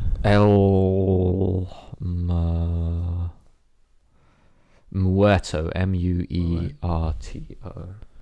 Bad Bunny and Unreal. If you look at, you know, you can look at Google graphs of people, like how often they've been searched. That is going to spike like 6,000% today. But there's a film called El Muerto. Well, I'm assuming it has no relation to. I assume not. Oh, it's an adaptation of the comic book series.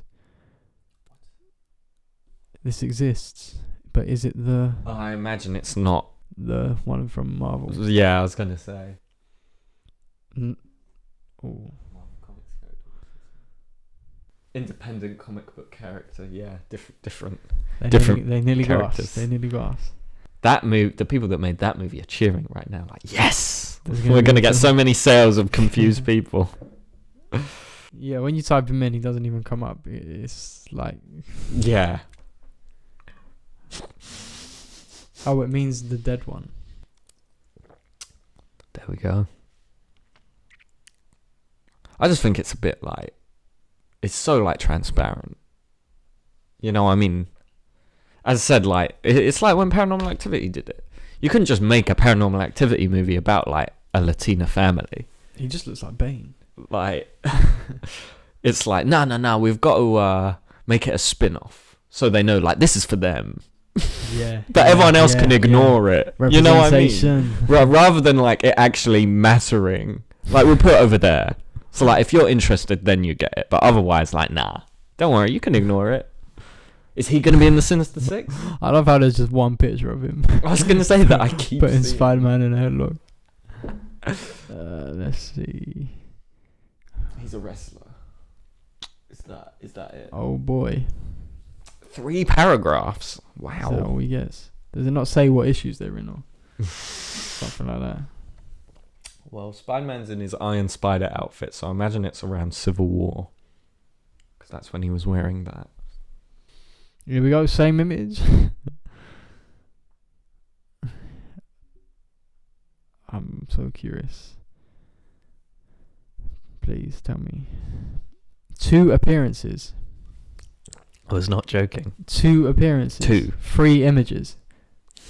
They're basing a film off a character that has 3 images. Mm-hmm. 3 images. They're really using that.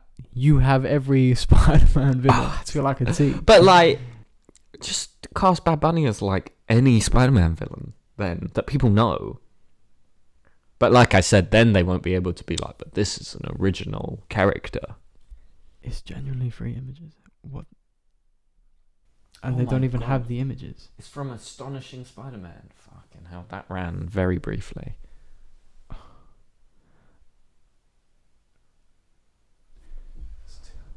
I can't see the third one though.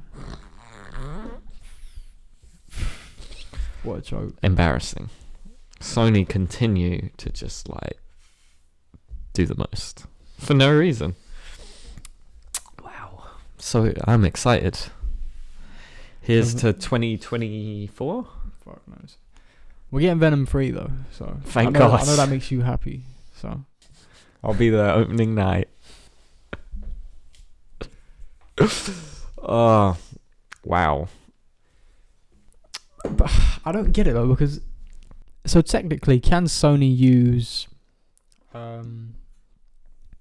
Scorpion, Rhino, I guess, yeah. or Green Goblin? Yeah. Who else? He's got so many fucking. Could they do like their own Mysterio? Yeah. But then we wouldn't like be able to use them later on in other Spider-Man villain or movies. You know what I mean? If I use Rhino in a spin-off movie, I can't then use him in the next Spider-Man movie. That's a good It's point, why yeah. after The Amazing Spider-Man, we called it The Amazing Spider-Man 2 rather than like a different adjective Spider-Man, because then we couldn't use those for later reboots. Same thing. Again, it's probably like Marvel have gone, yes, your agreement means you have every Spider-Man villain, but you can't use this, and this because we want to use it in the MCU. Maybe. And if you want the deal to work, we need to use them. Yeah. Or as I said, it wouldn't surprise me if Sony are so like, if we make him Scorpion, like Scorpion might be the next Spider-Man villain, and then we can't use him. But then it's like, that's probably why the MCU gave them Vulture. Okay, well, you and can have Vulture. as I said, but in this case, they're thoroughly like, well, we need the audience to know that this is a spin-off for a specific demographic. And like, if it's just he happens to be playing this character, then I can't like use those people for money. yeah. It just feels so transparent. Whereas I said, I just wish like it. As I said, that like it's why I keep comparing it to that Paranormal Activity thing, because I'm like, it feels exactly the same. Where it's like, yeah, you guys get your spin-off, but like over here, Yeah. like, I don't want it to exactly actually like impact me and my plans, but I do want your money. That's exactly what it is, though. Especially from the MCU side, where I don't know, because obviously Sony needs them more than they need Sony. Thoroughly. I mean, Because yeah, like Spider-Man is probably the biggest Marvel character, but the MCU were doing fine without him. yeah, So exactly. it's- and just from the amount of money they've made from the 3 Spider-Man films, it's like And they they've left clearly it. hold the cards. Yeah, of where they're course. Like, yeah, you like, oh yeah, you're giving us Spider-Man. Like, thank you. Well, and like But you Marvel can't are do this, smart, this, where like if they made a deal for a trilogy and then they renegotiate after that, they've taken the one card Sony could have used for the third movie, which is, well, we'll just cross over with ourselves. You know what I mean? If Spider-Man 3 had been its own thing, Spider-Man 4 they could have gone, okay, Sony, it's just us. How do we win all these people back? Oh, we'll just put Tobey Maguire, Andrew Garfield in there. But because the MCU one already did that, they can't even like they have no cards because they've already played their one, like, I've got my one good card here, and it's like, oh, the MCU, like, we already played that, so like, Yeah. fuck. The MCU literally have every card at all The only thing, outside of they don't own Spider-Man. yeah, that's the. But again, Sony aren't going to put out, not with the amount of money those films. Yeah, make. no. The only thing they have, and again, I don't know if the MCU would allow them to do, is like the Amazing Spider-Man 3 or Spider-Man 4 with Tobey. Yeah. Like, that is. But even then, I don't know if that would like make people forget if like it got announced that we're not getting another Tom Holland one. I don't think people would care if we didn't get another Tom Holland. I think you're wrong. Really? This last one made a, like, I know in Twitter, like, the Spider-Man Tom Holland ones are like, you know, more critically mixed. But you need to. But the general audience does love. I mean, his Uncharted movie made how much money, and that was sold solely on the fact that like this has Spider-Man in it. But then, how much of No Way Home was like down to Andrew and Toby being in it? Yeah, but the ones before still made a lot of money. They did, but they didn't make as much. But The Amazing Spider-Man 2 made money. Yeah, but not as much as... I know, but it was still like a significant amount to make you go, that's a decent box office. To us. To us, yeah. But to Sony, no. And that's what matters. Because Sony... Yeah. Well, I mean, all movie studios are greedy. You know, I mean, that's what it comes down to is like... Yeah, but I want the money. I want all the money. I don't want a decent amount. Spider-Man 2 or Amazing Spider-Man 2 made a decent amount. It's just the fan reception from them films. Like, there would be so much hype if there was like a Spider-Man 4 announced. Even if it was Sony doing it, just solely Sony. Yeah, but People I'm would be saying, like, oh fuck. if like, it was in addition, I think if it got announced, we're never getting another Tom Holland movie. That hype would like die. I don't know if it would die. I see what you mean. That You know there what I is mean? clearly Like, a fan base for It Tom certainly Holland. put a damper on it. Where people are like, what will never, especially where they, Marvelous, I think they're so clever. They ended it where like, if Spider-Man's never mentioned again, it doesn't affect us. Yeah. But we did leave him in kind of a cliffhanger. So like, your fans will be upset if they never see Tom Holland again, is all I'm saying. Yeah. My fans will be fine. We've got like Captain America 4 coming out at the end of the day. Yeah. Yeah. Whereas you guys are going to be like, oh, what? So MJ and Peter just never fucking met again. She never remembered him. I think another good point is no one would be hyped if it was announced tomorrow Sony are making a Spider-Man movie with Tom Holland. Yeah. Because like, what would it be? And like, don't get me wrong, like, I don't even really like the Spider-Man movies in the MCU, but even I would be like, oh, like. Well, it'd just be like, we're going from mid movies back to like shits. Because because you know they would cross it over with what they have established, so it would be 100%. And just like, even if they haven't, everything we've seen from Sony's output, as I said last pod, since like Spider-Man 3 has been mixed at best. There hasn't been a great movie from them. Because no one really liked Amazing Spider-Man 2. The first one was like you say, mixed. That's what I'm saying. Even Spider-Man 3 mixed. Yeah, mixed reception. Yeah, and then I mean, no one liked Venom when it came out. Let's be honest. Venom 2 even, like Morbius. That's what I'm saying. Like, the only thing they've liked is Spider-Verse, and that was clearly because they just didn't care. I think Sony just were like, oh, it's an animated Spider-Man movie, whatever. I don't think they got involved at all. Yeah, but I wonder how much of Spider-Verse is going to be affected by No Way Home. Yeah, I'm kind of dreading it, I'll be honest. I'm really excited, but I'm also like shook. Because like they ripped off Spider-Verse. 100%. As in, I know they saw the success of that movie and went, oh, we can do that. Yeah, because obviously it was a thing, but I mean, they saw it and were like, oh, I want to do that. Well, and I'm already seeing the like, I don't know the term from, the people obsessed with cameos. They're already infecting the Spider-Verse 2 like discussion. Yeah. Which is hilarious because the first one has no cameos. There is no cameo in the first Spider-Verse. There is no like Spider-Man who appears. What do you mean? Oh, as in like from the live action? Like that we know that we've ever met. Even the animated movies, or not movies, TV shows. Yeah. It's not like the 90s Spider-Man swings in or anything. Like, it is all their original first appearances. Yeah. Which isn't the same as like, I want the PS4 Spider-Man to swing in Spider-Verse 2. The thing is, if the people behind the film said that we wanted to do this, I'd be like, that's fine. But I know it's going to be the executives that are like, hey, well, No Way Home fucking did this. So can you like put the PS4 Spider-Man put him, put Toby, put Andrew, put fucking, I don't even know. All the animated show Spider-Man in there. Yeah, the fucking original Spider-Man game on the PS1.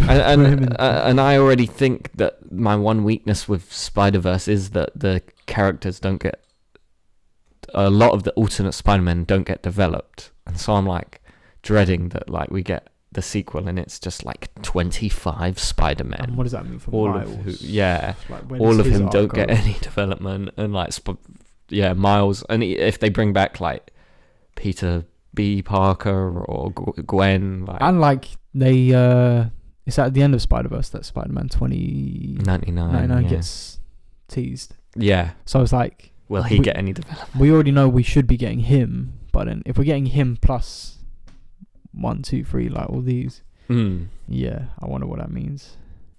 Yeah, I'm nervous. You know, I trust him because like the first one's amazing. Yeah, but I do think the Spider-Man PS4 would make sense, just because like, I mean, all of them make. When I heard people say I want to see that animated show Spider-Man appear, I'm like, that makes sense. Yeah. But like, I just don't care.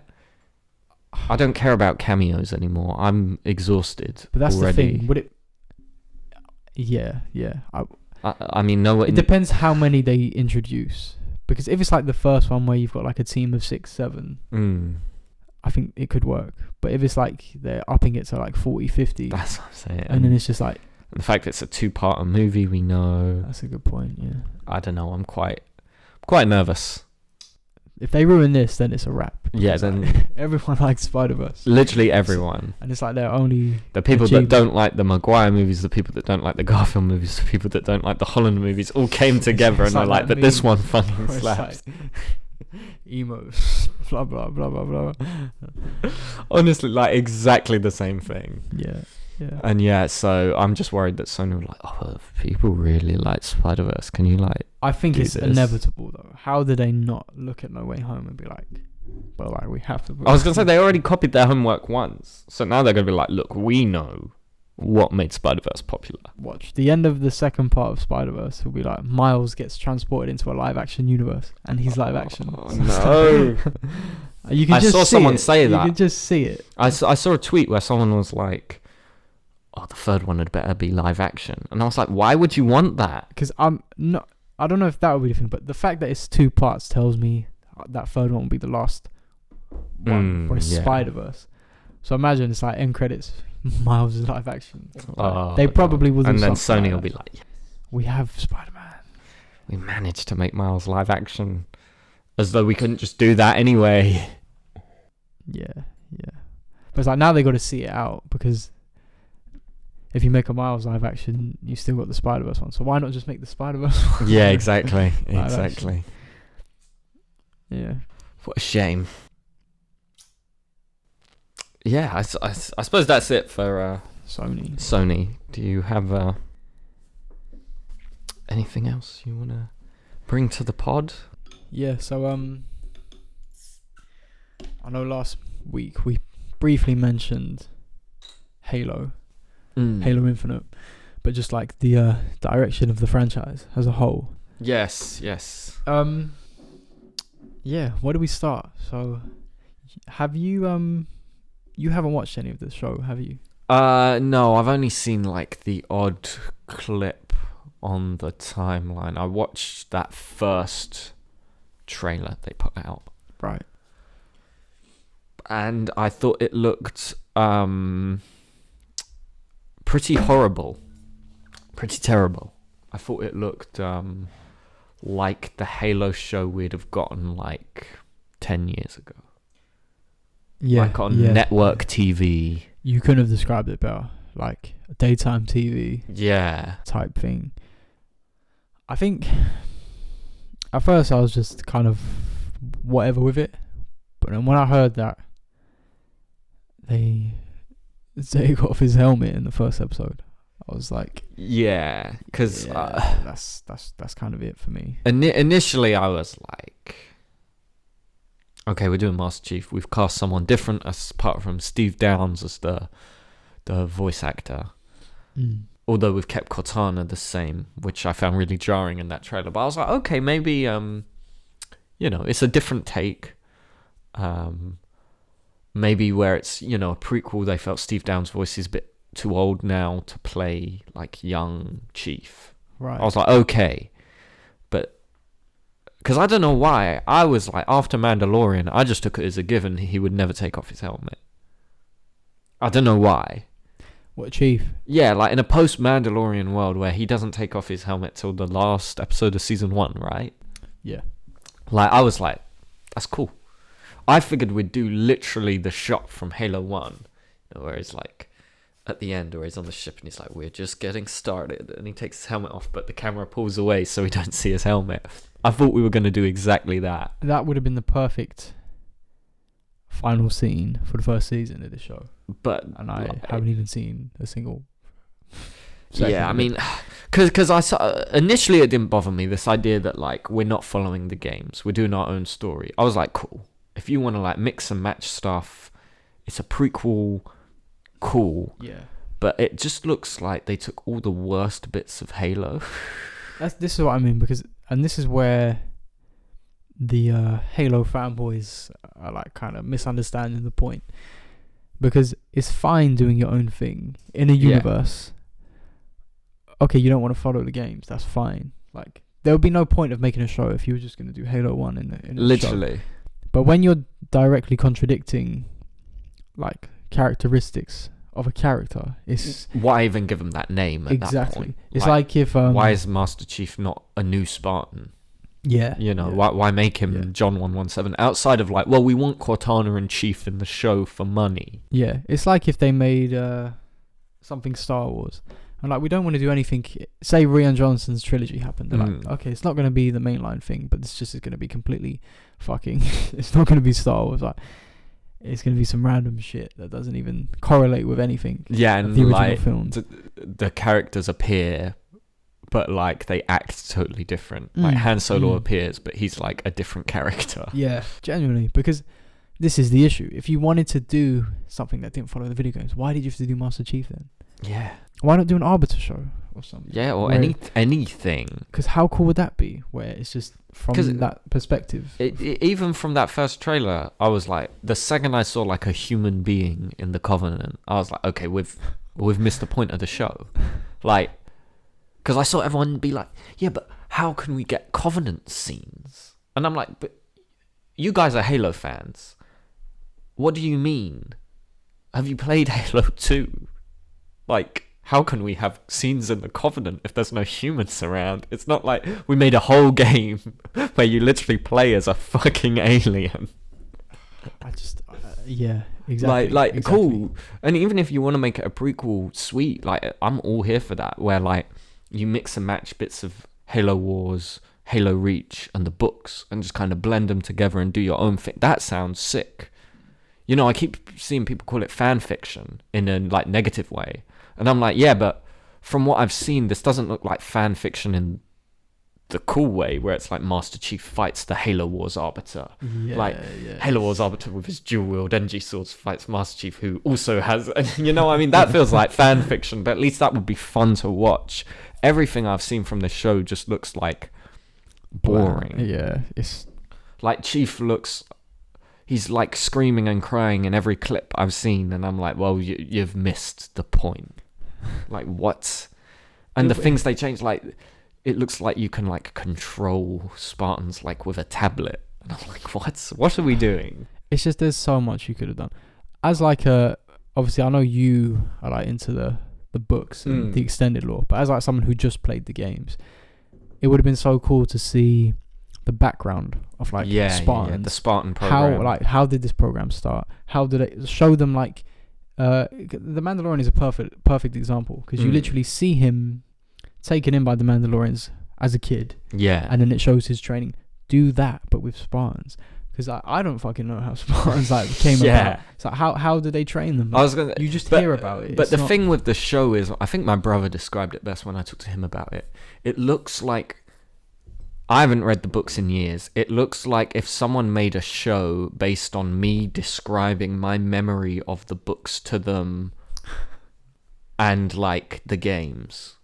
Right. You know what I mean? Like, someone that hasn't played the games, read the books or anything, is aware of Halo. They like came up to me, I want to make a Halo show, and I'm like, all right, here's what I remember from Halo, and I described it to them, and they were taking notes. Yeah, but it's like my vague memory where I'm like, yeah, I remember this happens, but like, yeah, I can't remember these characters really. You say he never takes off his helmet, so yeah, never takes off his helmet. In brackets, we should take off his helmet. That would be cool.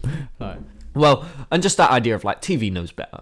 Yeah, that's what I'm saying. It feels like from 10 years ago where it's like, well, you can't make a show where he doesn't take his helmet off. That'd be fucking ridiculous. I hate this idea of taking like properties and just giving it to someone who clearly knows nothing about the project.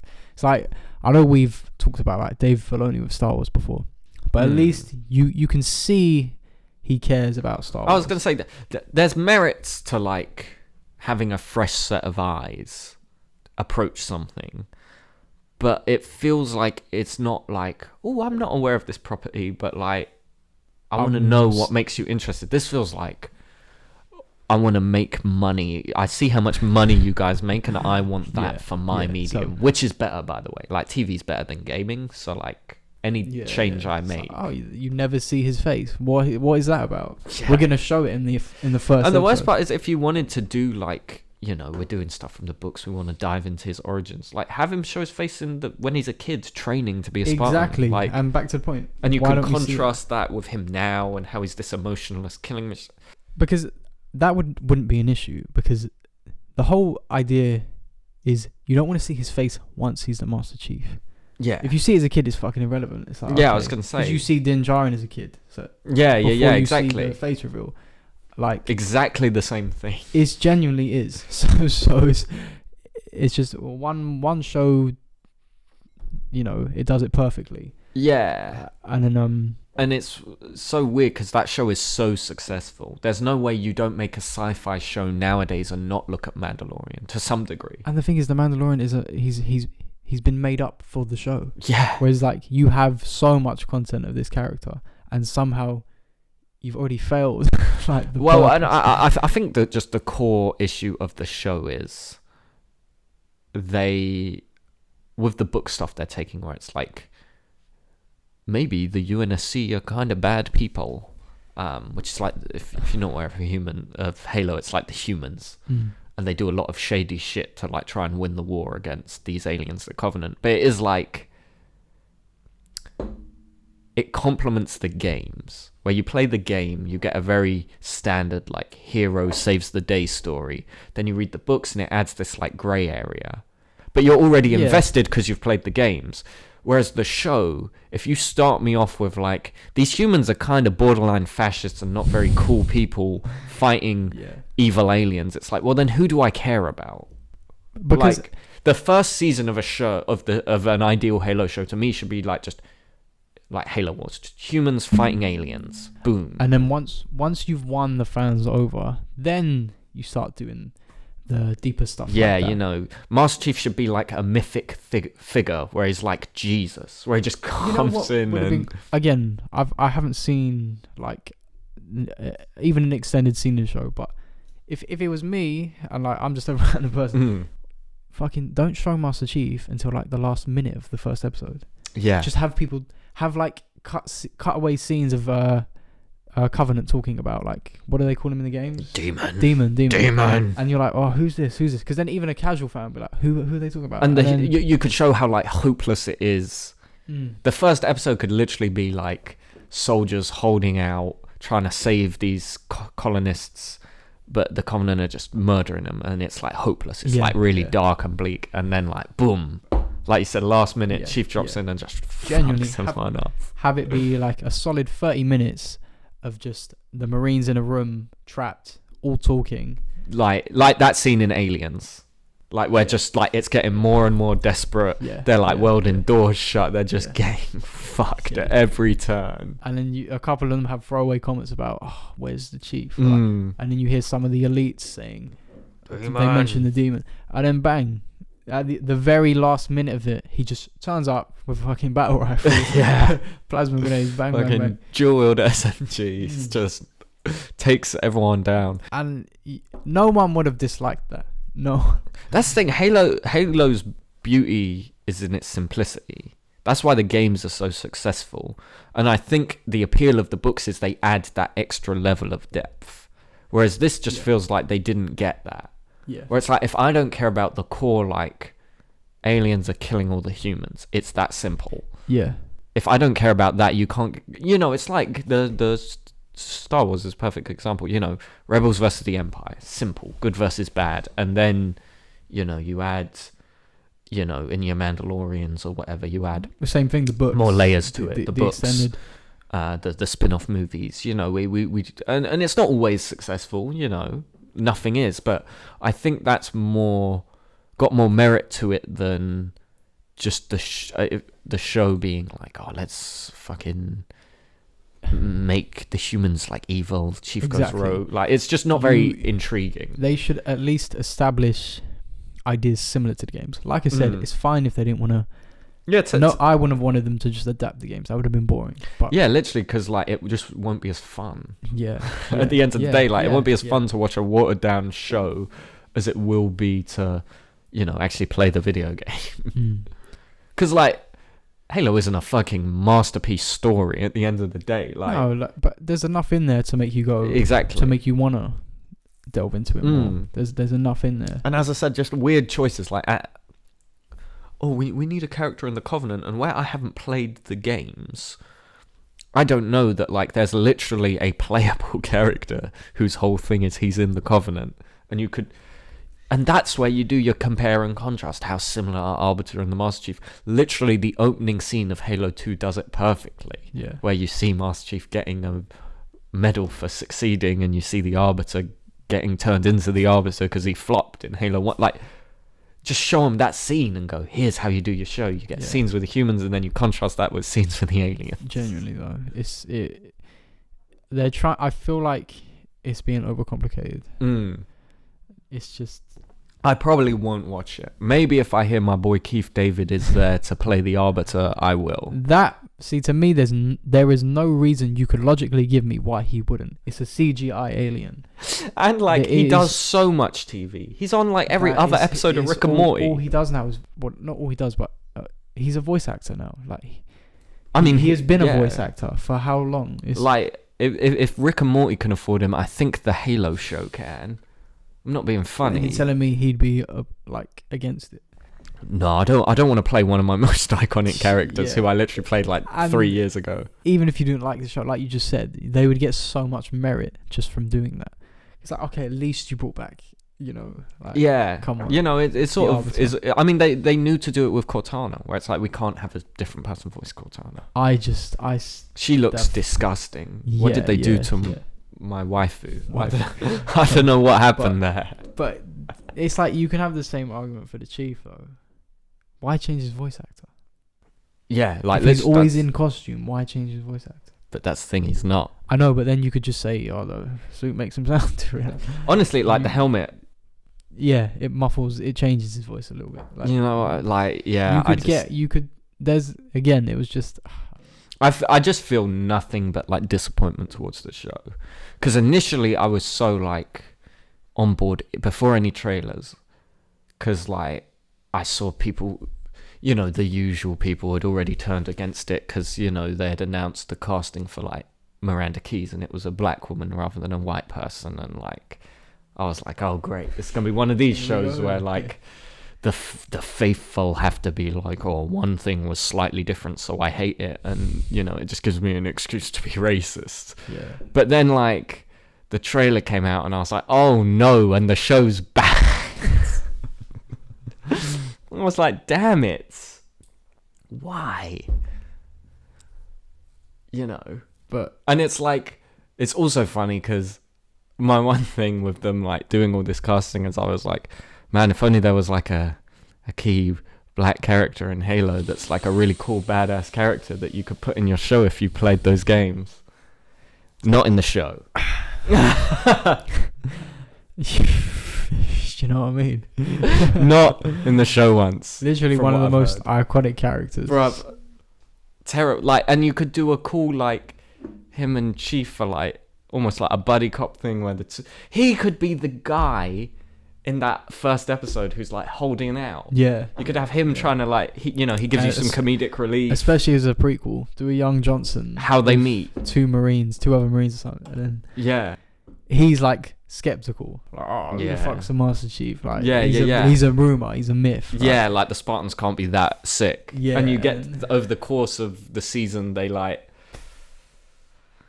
I don't know, man. Like, it just visually, a lot of it looks very hit or miss. Some of it, I'm like, wow, that looks great.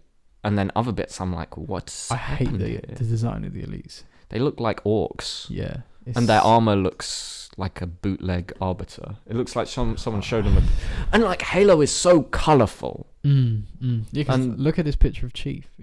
He's barely green. That's like it's more grey than green. So much of it, I'm just like, why does it look that way? Like you said, the elites look so bad. I know they put Atriox in it. The other, really? Yeah.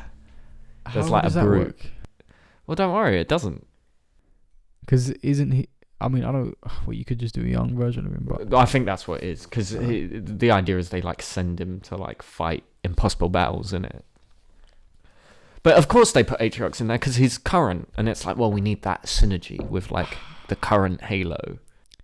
Which, like, tying on to that, they're tying in the TV series to the game. Oh, they actually are? Yeah.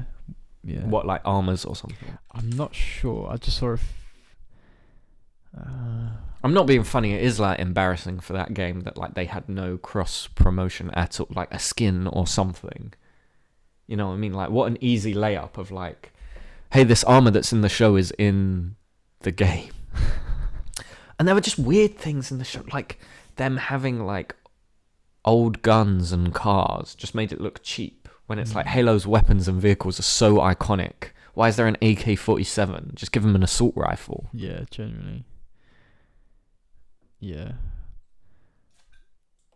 But it's not all doom and gloom. Halo Infinite released a roadmap. Oh, wait! Oh, no! It is all doom and gloom. The franchise is dead. Yeah, so I don't even know what we're getting in it. We're getting like two new maps. Two. Like, finally. After a year. I can't believe, it's nearly been a year. It's going to be a year. And this will go on part, because this is 6 months again. Oh my. This season is 6 months. Their seasons last 6 months. They're not supposed to, but the first one and this one is. How long did, like, Modern Warfare seasons last? I think they're 3. 6 months per season. How long do they think the game is going to be alive for? It's barely alive. I was going to say, like... No, what killed me... Because, like, I haven't bought Halo Infinite yet. I don't... whilst I have a PC, I was kind of... I couldn't get the multiplayer to work at first. And I couldn't... Where I was hearing such mixed things, I couldn't be bothered to, like, really try. And so I was like, I'll wait for the multiplayer. But then I was like, where you're... got it, I was like, I'll wait for like co-op to release. Co-op is coming out late August target. You know what that means. End of September, October. You know what else is coming late August target that isn't in the game right now? Campaign mission replay. Wow. Wow. How is your game this broken? But it's network co-op. It's still not couch co-op. Yeah. I guess they're not doing split screen. For now. I just think, like... Oh, yeah. Campaign split screen co-op timing TBD. Which is Season 3 starting in November. Oh, and in Season 3 we're getting a Forge beta. So it's going to be a Forge beta. But there is a Forge open beta September target. So there's like both. I don't know why it's in both, actually. That's very confusing. September target. But then... Oh my god, I misread this the first... I didn't realise that was for Season 3. We're not getting new modes until November. Yeah, because on the right is Season 3. Infection isn't going to be in the game until November. That is I'm sorry, that's embarrassing. Why have they put quality of life improvements in the Season 3? That's if that's something you have to like wait 6 months for. Like, what are they doing? Like, I think I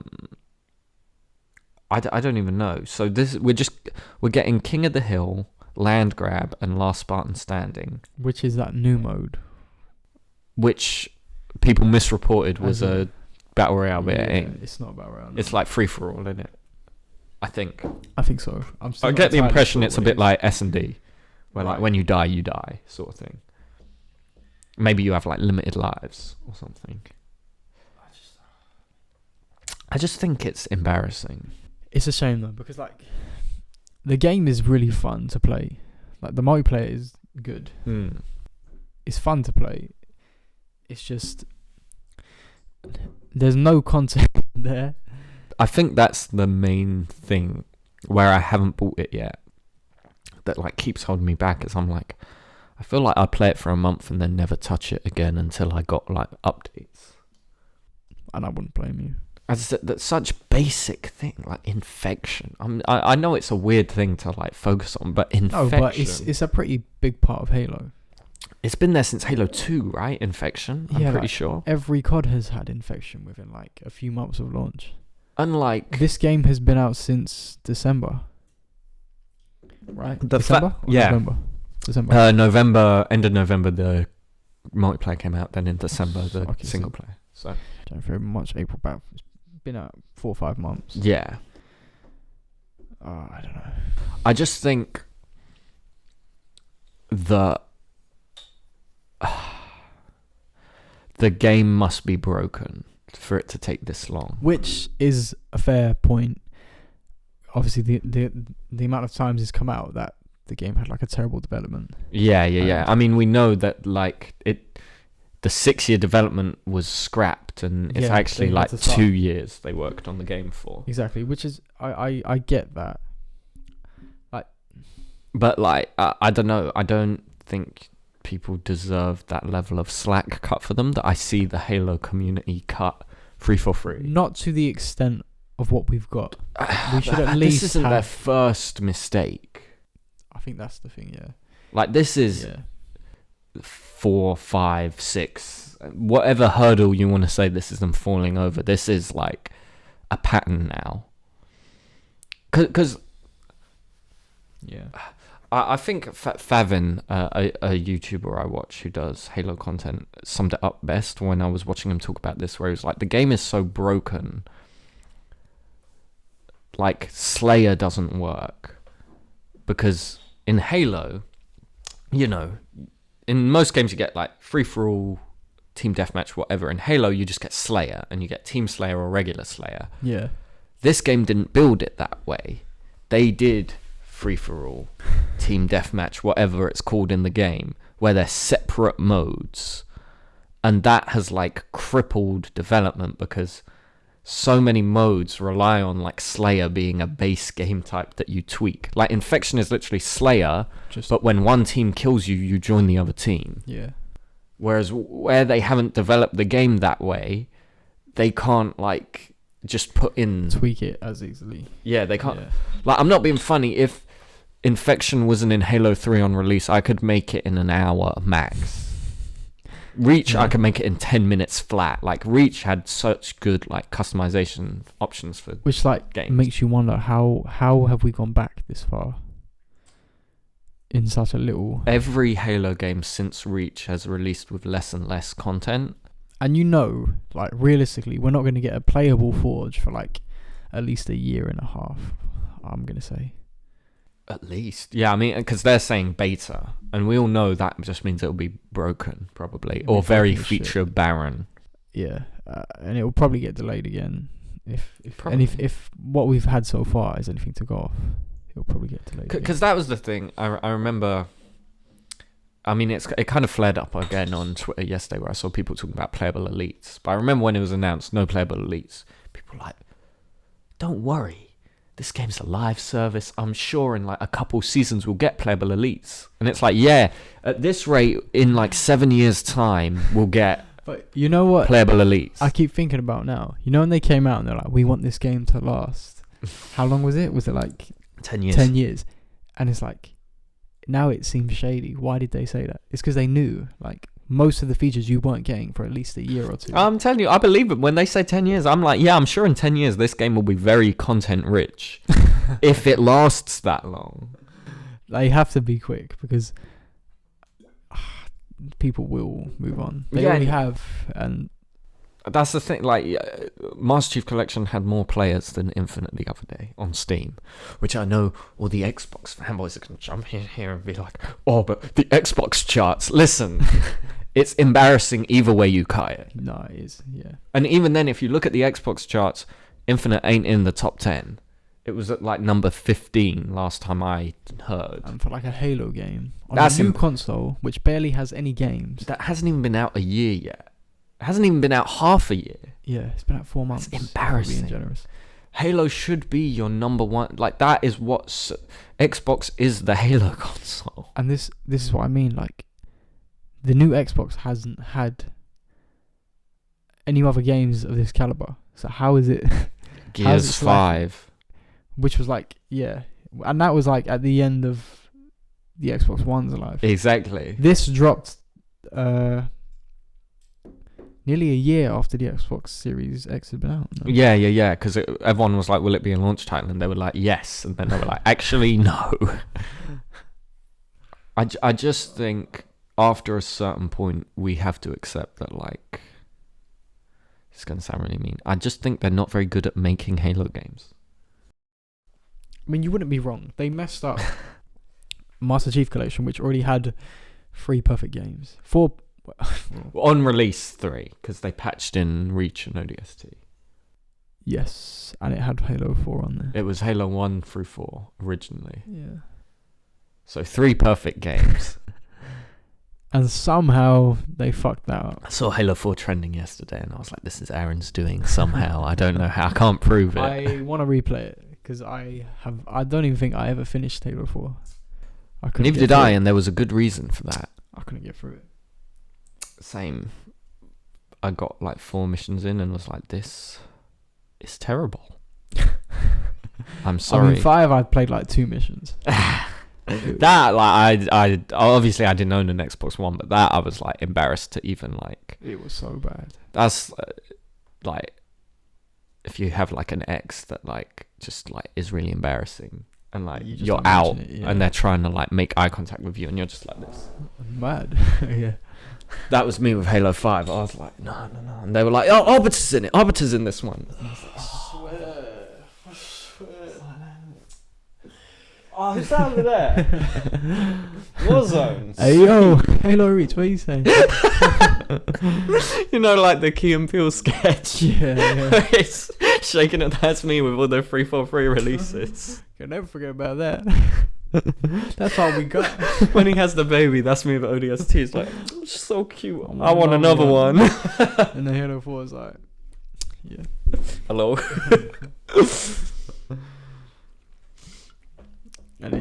And me with Master Chief Collection is where it's actually Key and Peele, and he like looks at him and the security guards. He's half black.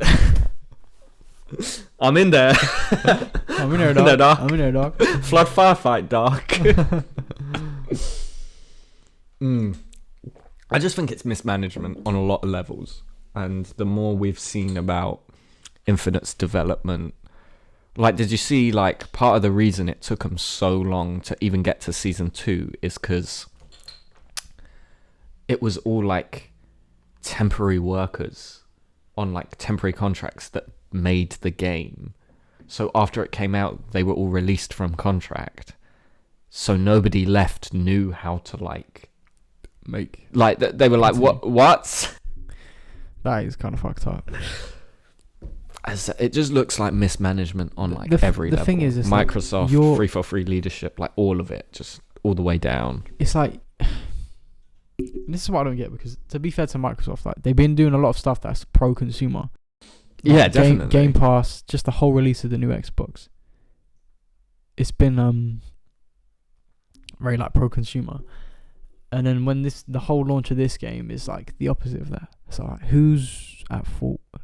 Yeah. Because I know clearly Microsoft put pressure on them to make that launch title release date. But then it's just...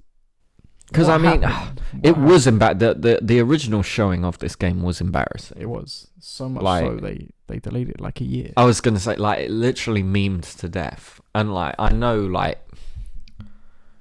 Twitter and things take the piss out of stuff no matter what, but it was like, as I said, like texture popping in a demo. Nah, come on. When have you ever heard of texture popping happening in a demo? Demos are known for like being lies. Yeah, Where it's yeah, like the game, literally Halo 2. Yeah. If you watch the old E3 demo of that, fake, So totally fake. But then it makes you think, like, what did the game actually? I was gonna say, was there a game? Because that was probably scaled up to the eyeballs. It reminds me of Anthem when everything came out about that game, Yeah. and the developers watched the E3 demo and went, "Oh, you can fly in Anthem," because it was all fake. They had no idea what game they were making. Where like when the developers watched the E3 demo, they were like, "What? You can fly? Oh, okay. I know we'd been like playing around with that, but we couldn't get it to work. So like, but we've shown the public now, so I guess we have to." Exactly. I feel like that was Halo Infinite, where it's like, what? It's open world. Oh well, we've committed to open world now, Yeah. Yeah. which is I think might have been a mistake. I don't know. I want to play Infinite and see, but from everything I've seen, Halo is like linear to me. It's linear within massive open world levels, which is like always been the appeal. Yeah. And so just making it like a Assassin's Creed, GTA, whatever, open world, Far Cry. Yeah. I think it's to me, I'm like, oh, I don't know. This is a bit where everyone jumps in and is like, oh, actually, Halo Combat Evolved was meant to be open world. But then it works so well because, like I said, it felt like you were playing in an open level. As in the levels were massive. There was many ways you could do it. You could explore like tons of different areas. I mean, that's the appeal of like Halo 3, right? Like, yeah. Like even something as simple as like the Scarab. Everyone kills the Scarabs in different ways. Yeah, yeah. Everyone. Like, there is no one way where someone's like, "Oh yeah, I did that." Like, no, you can like take the lift up and like drive a mongoose onto it. You can like blow its legs up. You could do so many things. That's the appeal of Halo, not like. And so I get someone being like, "Yeah, but what if the whole game was that?" But we all know it's not. Exactly. It looks like just a Ubisoft open world to me. Which, as I said, is not why I play Halo. Yeah. Again, I haven't played enough of the campaign, but just from what I can tell... And as I said, to be fair, I haven't played any. I need to play it and like formulate a real opinion and not just like what I've seen and gone, oh, I'm not sure. Because that's the thing, I'm not sure. Yeah, because... Like, it looks... This is the thing, because Halo's always toyed with the idea of open world, where it's never fully gone that step. Because even when you look at like ODST, even the idea of Forge, it's basically your own mini open world that you do what you want in. Absolutely. And I think it could have worked with Halo. Maybe the campaign is great. I've only played like I've literally just got to yeah. But I mean the idea of, because I've heard it has those elements of like the Far Cry games, where it's go to the tower and the settlements, and then in this case it's take out the banished or take out the elites and the Covenant, and that's not really, I don't know, it kind of takes away because the amazement of Halo, where like in some of the levels you like drop in and you're like, wow, like you're like, you can't believe, like the first time the Scarab like crawled over, you're like, what? And the other thing is like the different environments, the snow, sand, whereas this open world is literally all Fox, as if you were playing that mission in Halo 1. Halo. No, but genuinely the mission Halo, or it's literally just like the Reach Forge map. It's all that, like there's no variation in, which is like you're on this fucking mythical ring built by these like advanced aliens, and it's just all one biome, like weird. But don't worry, in Season 7 we'll add single player content. Well, people are like crying. They want campaign DLC. Well, they did promise campaign DLC. Yeah, we ain't getting that. Well, don't worry. When we do Season 9 playable elites, we'll do an Arbiter campaign. That will definitely be the DLC. Arbiter add-on. It'll be It'll be called like Return of the Arbiter, and the cover will be like him with his energy sword and like 4 elites, and everyone will be like, "Oh fuck, elites, playable elites." It is disgraceful that you can't play as an elite. Elite rights. But because it's been a feature since Halo 2, and it would make them even more money with the customization. How like you could do so much weird shit with elites. Look at Reach. I was gonna say Reach took it to the extreme. I mean, even 3 had so many cool designs, and especially now, like after like how the Arbiter was in Halo 5/Halo 2 remake, where he has all the fucking gold armor. You can make some like over the top shit with the elites. So yeah. How do you feel about like the battle royale debate? Do you think Halo number 1 needs a battle royale, and number 2, would you like to see a battle royale? I would have liked to have seen it if Halo Infinite dropped finished. Because the issue I think we're going to have now, if we do get a battle royale, the focus will go on that. And the issues with the actual base game aren't going to get polished for even longer. Yeah. I think it could have worked. I think it would have been cool. To me, I think battle royale suits Halo more than any other game like where they've added it in, like Battlefield, COD. Halo already has shields, already has drop pods, the vehicles, already has vehicles, already has expansive open worlds. Like, to me, it was like a perfect fit. It would have been. But like you said, now I would rather them fix the game and bring it to a standard, and then do a battle royale. But is it like, how long do you need? What is finished to you? Is it when it's got feature parity with Reach? At least. Because Reach is to this day still the most feature-rich Halo game on release. It needs co-op campaign. It needs co-op campaign. It needs Forge. It needs at least basic modes. It needs like at least 6-7 more modes. Infection, so many classic Halo modes. It needs at least custom games. It needs custom games to actually work.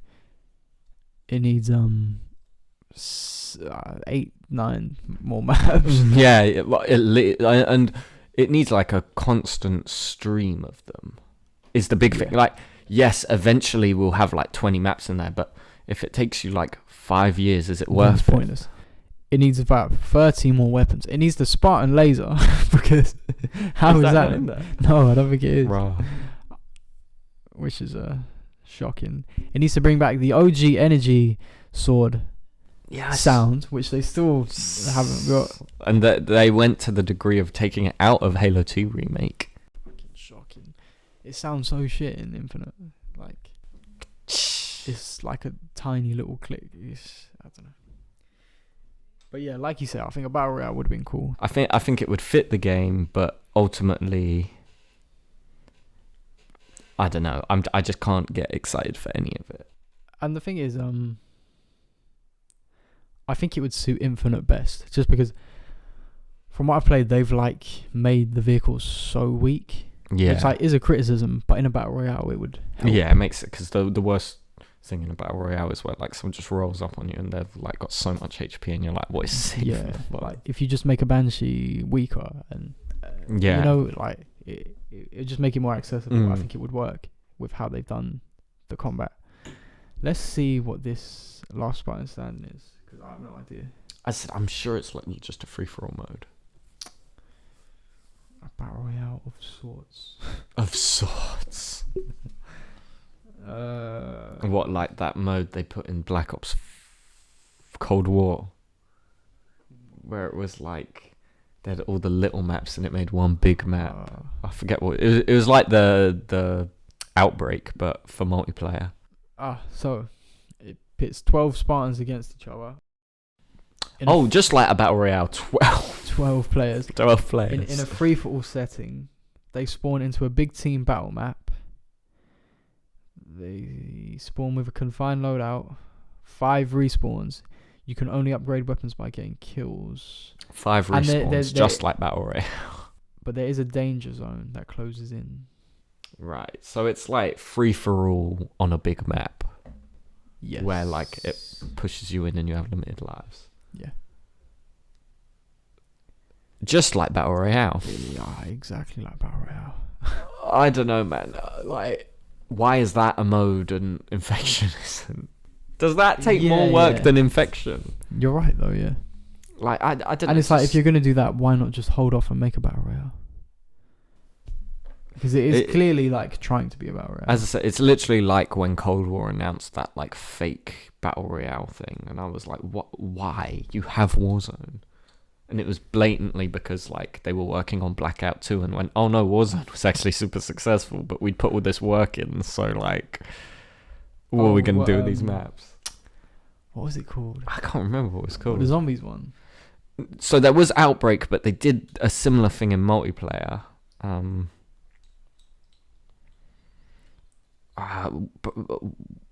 was it called?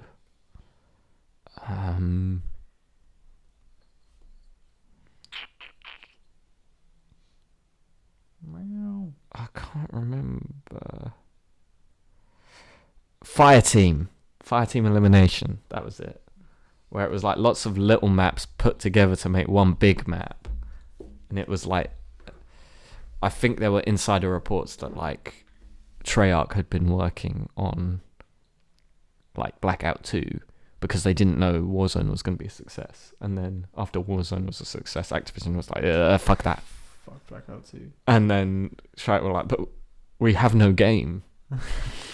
And they were like, okay, just make that like a mode, I guess. But it can't be a battle royale, so it's like a booky like compromise. A bit like Outbreak. Oh, what was that about? Fucking hell. So yeah, Halo, fix up at the end of the day. I don't know. There's potential. Yeah. But it all depends on how fast they can add content. Which is not. Either way, it'll have been a year without a substantial update. Yeah. And you're only as big as your launch once.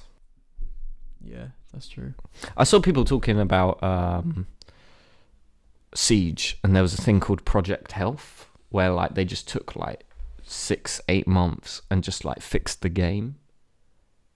And like there were no updates, they just fixed bugs, they fixed like all sorts of things, and they're like, I think that's what Halo Infinite needs more than like these long drawn out seasons, is them to just lock in, say, look, we're gonna fix the base game. Yeah, 8 months, you're not getting fuck all from us, but you are gonna get the thing is patches, basic modes added in. Siege is a good example because it had quite a long lifespan. Yeah, I mean it's still kind of. I was gonna say it still does. And that is definitely one of the new age like multiplayer games that everyone's chasing. It's like that Destiny. Yeah. Like the live service ongoing. And like Siege when it dropped was bad. Like it had no content. None. And it was so buggy. So like I can see why people would make that comparison. Yeah. Yeah, I think it's a shame because like you said, Microsoft have pretended to be so pro-consumer. Like, but why did that not apply to their flagship game? Yeah. I mean, there was clearly issues that went on. Yeah, definitely. Rocky development, but just keep delaying it. Yeah. It should have been like no Halo. It needed another year in the oven, clearly, at the very least. Yeah. So yeah. I mean, that sort of wraps up my thoughts on it so far, unless you have any. I will play it. I want to see. Like I said, it's like it's hard to get invested. What they have there, there's a good foundation. The campaign, like again, from what I hear, is pretty decent. Yeah. And from what I played of the multiplayer, I think it is quite strong. It's just a shame because Halo shouldn't be decent. Yeah. You know what I mean? It should be some of the best games you've ever played. But it's like, if this is something they're going to lead on from, then it would be more promising than what they've released. Oh, easily. So it's a start. They're like, it's taken them like, what, 9 years? What was Halo 4? Halo 4 was like 20... 2014, 2015, 2014, I think. Because it was only like 2 years after Reach. Fuck me, 2012. It's been 10 years. 10 years. 10 years of whack Halo. Haha, got him. Yeah.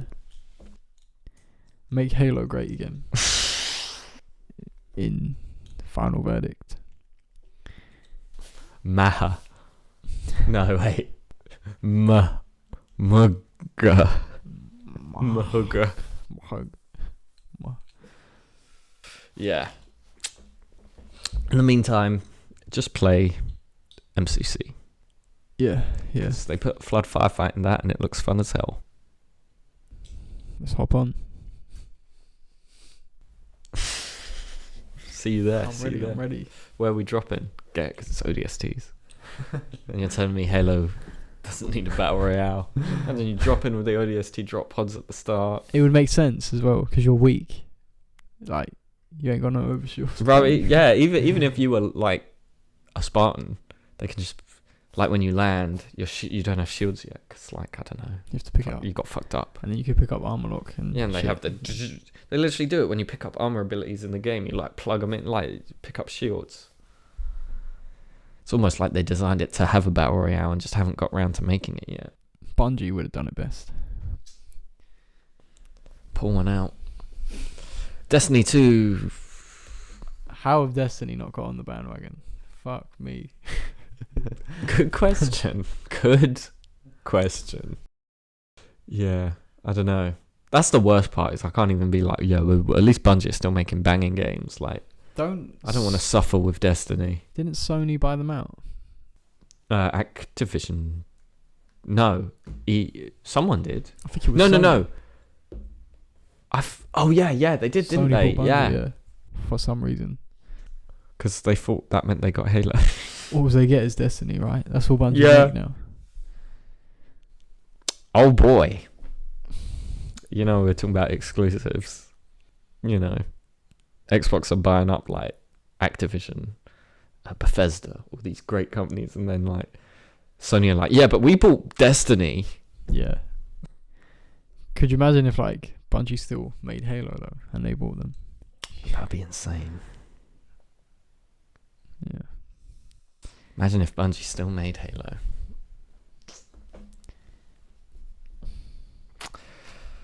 You live and learn.